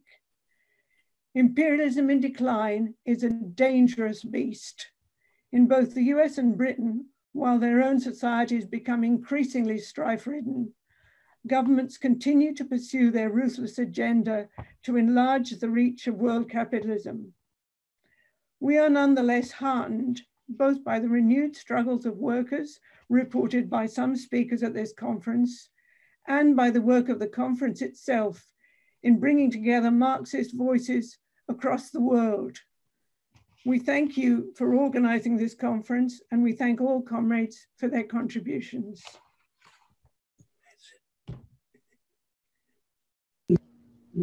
Thank you very much. Thank you very much, Judith and Alex, for your support, your thoughtful contribution and participation to the support of the conference. Thank you very much again. The next speaker will be coming again from Australia. And this comrade Dave Heller from Class Conscious. You have the floor, please. Thank you, Savas. Dear comrades, my name is Davey Heller. I am a Marxist from Melbourne, Australia, who writes for and helps edit the website classconscious.org. Thank you for inviting me to participate in this important emergency anti-war conference. I find it significant that you have entitled the conference an anti-war conference. The anti-war position in the current political context has been much abused. Many Marxists have essentially adopted a pacifist position by opposing the Russian military intervention in Ukraine on anti-war grounds. This is manifested as either a simple statement that is wrong for Russia to attack another sovereign country, or by invoking the dual defeatism policy of Lenin and others in the Zimmerwald left in World War I. However, comrades, I believe that those of us in the Marxist movement who are in support of Russia's military intervention in Ukraine are in fact taking the genuine anti-war position that is very much in the tradition of the Zimmerwald left. That is because the Zimmerwald left, whilst it was a statement against World War I and all its horrors, was at its heart a statement against imperialism and imperialist war. Genuine. There's someone, I'm getting an echo now. Go on, please. Genuine anti-war principles are inseparable from anti-imperialism. Once again, we must try and unite the forces of genuine anti-imperialism in the Marxist movement to try and organize against the emergence of a new world war, a war that, if it breaks out, will dwarf the horrors of the world wars of the 20th century. This will be because this war will be waged between nuclear powers. This drive to the new world war is being led by the US and its NATO allies. It is being driven by the intertwined processes of a deepening capitalist crisis and the decline in US hegemony. The war in Ukraine must be seen in the context of this war drive. When Russia began its military operation on February 24th of this year, it was acting after decades of provocation from NATO. The installation of a fascist-backed regime in Kiev in a coup in 2014 as a stepping stone to bring Ukraine into NATO was only one provocation. Russia was faced with its entire eastern flank being a staging ground, not just for NATO troops, but perhaps even more significantly with advanced weapon systems. This includes so-called missile defense systems and nuclear weapons. The real purpose of these weapons is to give the United States and its allies nuclear primacy, that is the ability to win a nuclear war by destroying or intercepting Russia's nuclear weapons before they can launch a retaliatory strike against a NATO nuclear attack. Therefore, the Russian military action is fundamentally defensive and involves defense against an existential threat. The insane US war plans against Russia of preparing a winnable nuclear war are only the first step in their reckless drive. The subordination or destruction of Russia so that it can be exploited as a semi-colony is only stage one of NATO's plan to dominate Eurasia. Of course, the ultimate target of the US in a future world war is the rising economic and military power of the People's Republic of China. The PRC has gone seriously off script by failing to experience a color revolution to replace the rule of the Stalinist CCP in the last 30 years. It has managed to combine the influx of foreign investment and the growth of an internal capitalist sector with the power of a still largely centralized economy to become an economic powerhouse. Faced with a communist China that refuses to admit the end of history, the US is left with few other options to use its military might to try and contain or destroy China. This dynamic is setting in motion a nuclear war. So in a very real sense, supporting Russia's right to self-defense in Ukraine is anti-war. It is taking a stance against imperialism's plans for the destruction or subordination of Russia and China. It is taking a stance against World War III. It is in this context, therefore, it can be said that this anti-war conference is in the tradition of the Zimmerwald left. Like the scattered Marxists who declared their opposition to the imperialist charnel house of World War I, we gather to oppose not just NATO's bloody intervention into Ukraine, but the unimaginable slaughter that a nuclear World War III would entail. Some Marxists have of course invoked the legacy of the Zimmerwald left to oppose Russia's military operation in Ukraine. They have done so by citing the policy of Lenin that called for revolutionary defeatism. This policy, of course, was entirely correct in 1914, and demanded that the working class oppose all sides in an imperialist war and instead attempt to turn the imperialist war into a civil war leading to socialist revolution. However, the attempt to transplant this policy to Ukraine today requires the rejection of any real Marxist understanding of the term imperialism. It reduces it to any country that uses military force against another to advance or protect its interests. It abandons the Marxist definition of imperialism as a stage of capitalism dominated by finance capital. It abandons the definition of imperialist countries as those countries whose powerful financial sectors exploit other nations through the export of capital and seek to divide the world between them through trade and war. Capitalist Russia is largely dependent on the export of primary resources, not capital. The 1917 revolution, like the 1949 revolution did in China, put Russian resources, including its working class, beyond the reach of imperialism's ability to exploit it directly for profit. Despite the return of capitalism and imperialist inroads, Russia today is still not fully open to imperialist exploitation. It is intolerable to the Western imperialists that Russia's capitalist ruling class maintains some independence to make profits out of Russia's working class and resources and to be able to project its interests independently to some degree, such as in Syria. We stand with Russia in this conflict, despite it being capitalist, because Marxists should stand with all non-imperialist countries who are in the crosshairs of imperialism. We do so because it is the interest of both the Russian and international working class to support Russia's self-defense against imperialism. We reject the modern-day dual defeatists who do no more than side with imperialism implicitly through their failure to stand unequivocally with those targeted by imperialism. The other vital element of the war in Ukraine is fascism. It is part of the process of the ruling classes of the world, under the pressure of a deepening crisis, returning to the cudgel of fascism to smash the working class and prosecute imperialist interests.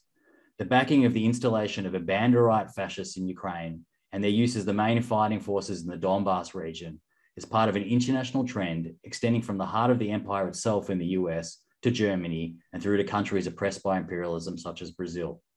It is necessary in our fight to build an international anti-war movement against the drive to World War III to understand this fight is inextricably linked to the fight against fascism.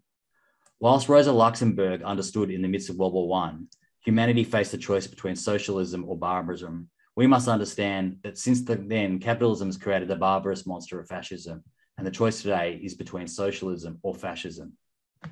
I speak to you today from Australia. Australia, although not a NATO country, has been integrated into the US military and security machine ever since World War II. Australia is a member of the Five Eyes intelligence network. It hosts key US bases and has fought alongside every major US imperialist war since World War II. Today, it is sending weapons to the US puppet regime in Kiev. It is firmly lined up with the war drive against China, participating in provocations regularly in the South China Sea. Whilst the position of the Australian ruling class is clear, there are still tensions with the Australian ruling class over how openly to confront Beijing. China is the biggest trading partner of Australia, and billions flow into the coffers of Australian oligarchs in the form of revenue from the sale of raw materials. However, there is no doubt that ultimately Australia will remain firmly in the camp of US imperialism. In other countries, the balance of class forces and the geopolitical situation pushes countries in other directions. It has been noticeable how much of the global South has refused to join the sanctioning of Russia. As the drive to World War III develops, there will not be any room for neutrality. All ruling classes will be forced to choose a side. The disgraceful accommodation to imperialism by so many Trotskyist groups in the Anglosphere of the US, Britain, and Australia reveals the deep social chauvinism within them. However, such accommodation was not restricted to the Anglosphere. This points to the task ahead, which is to unite the currently disparate Marxist forces who are taking an anti-imperialist stand by not just opposing that as war drive, but who also understand it is necessary to support Russia in its battle with imperialism. Small steps have been taken in this direction already. ClassConscious.org is proud to have worked with others, in particular Liga Comunista in Brazil, to have helped initiate and organize panels on March 26 and May 14 and a joint May Day statement as concrete initiatives to bring such forces together. This conference is another. More conferences are needed in the months ahead. They must become the building blocks for the new Zimmerwald left of the 21st century. And our discussions must soon become efforts to organize in the streets and workplaces internationally. There is also no doubt that a new anti-imperialist international must begin to be conceptualized, even if the timing for it has not yet arrived. Once again, comrades, thank you for this invitation and opportunity to help build an international anti-war links. Onwards to the defeat of imperialism, onwards to the defeat of fascism, onwards to the victory of socialism. This struggle is the only true way to fight against war. Thank you.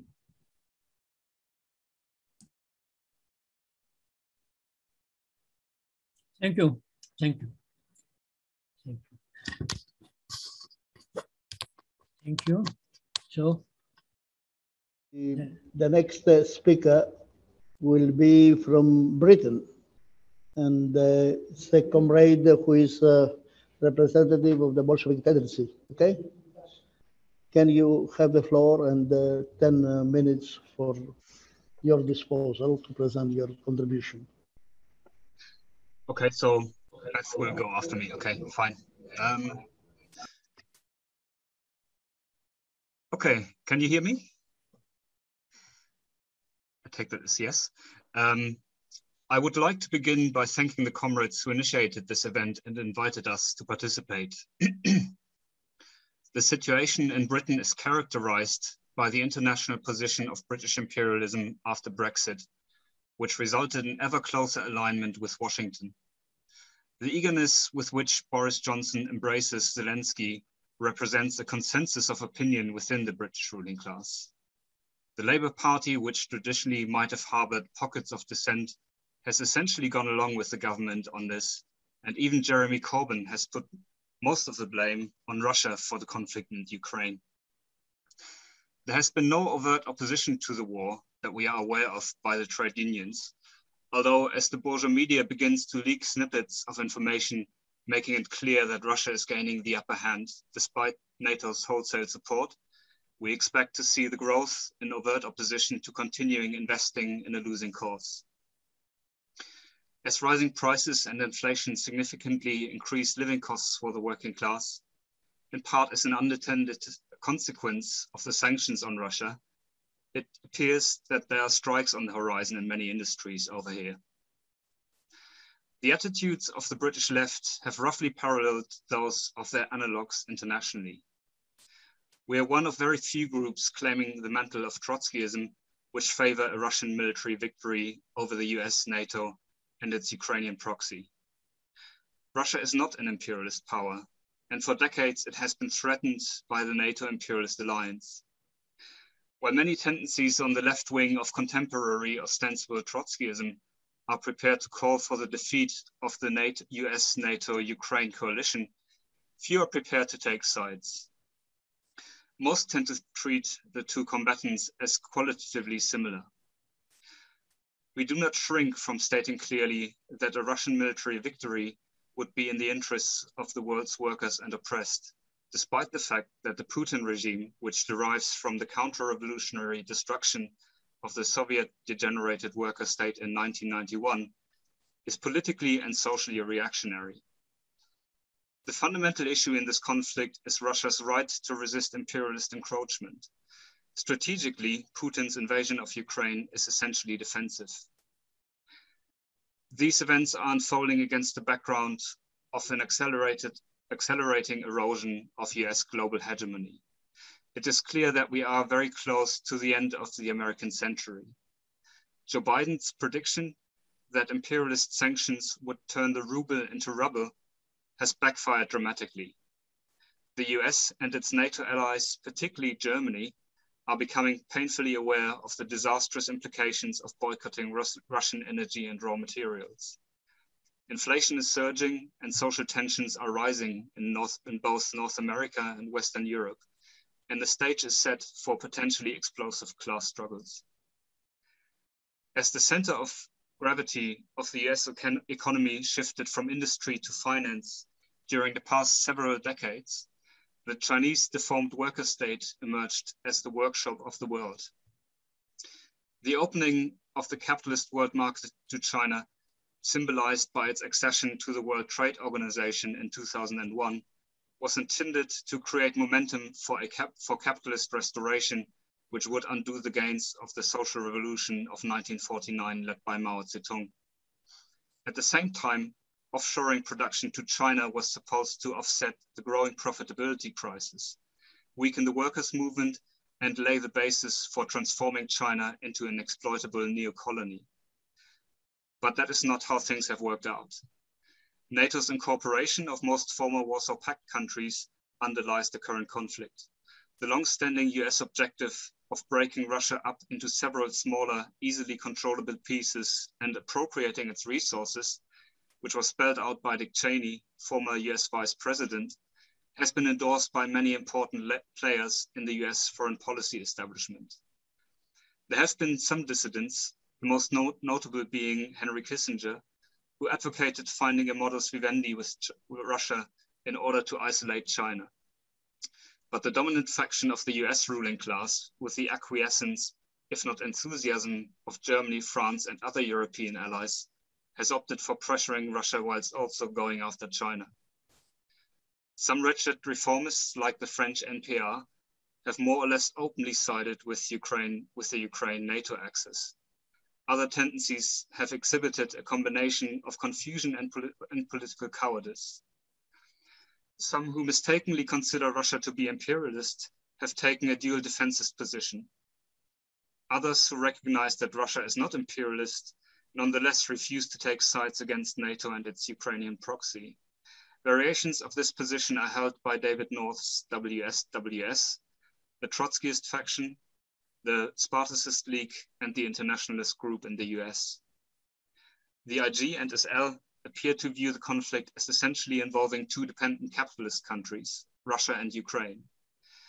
In our view, those who deny that Ukraine is acting essentially as an imperialist proxy and refuse to defend Russia against NATO have no claim to stand in the Bolshevik-Leninist tradition.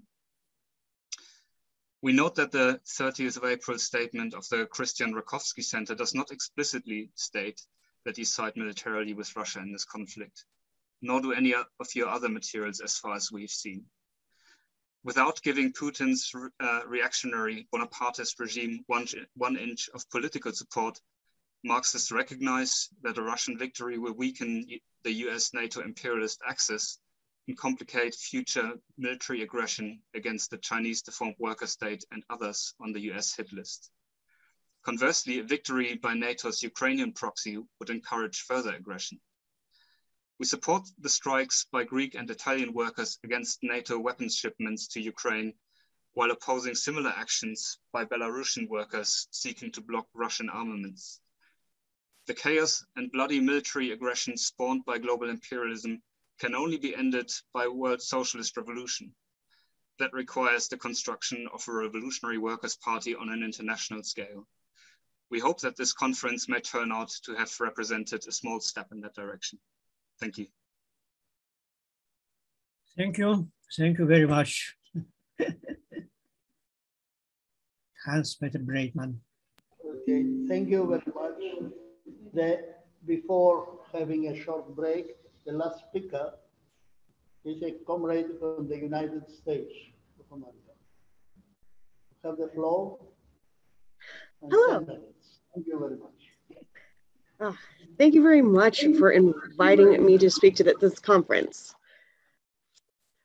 Dear comrades, we salute you in your internationalist revolutionary endeavors. As imperialism is ravaging the world and preparing to plunge the proletarians of all nations into another slaughter, we know full well that the only way to stop such catastrophe is through international solidarity of the workers and oppressed peoples of the world.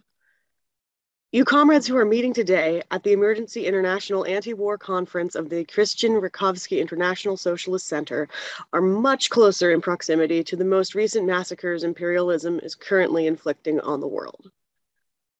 The current NATO-Russian war, a result of 3 decades of imperialist encirclement of the ruins of the former Soviet Union, is threatening to escalate into a Europe-wide or even most likely a worldwide conflagration. We know full well that the Ukrainian government, resources and troops are being used as proxies of the US and NATO in this imperialist war. We also know that the responsibility of the war, with all the tragedy that it entails, falls completely on European and American imperialists.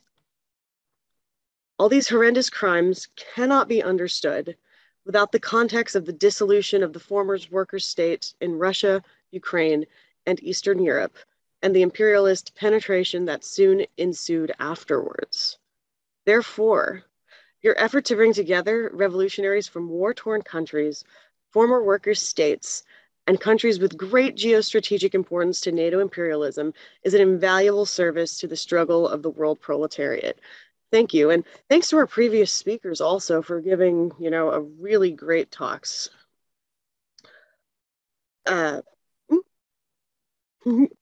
Moving forward, for those of us who live in the belly of the beast, the heartland of worldwide imperialist reaction, face the great burden of fighting the rise of fascism and preventing the further escalation of imperialist war. Almost a year and a half after the fascist putsch in Washington, D.C., on January 6, 2020, the duty of building a mass anti-fascist movement still awaits us in the U.S.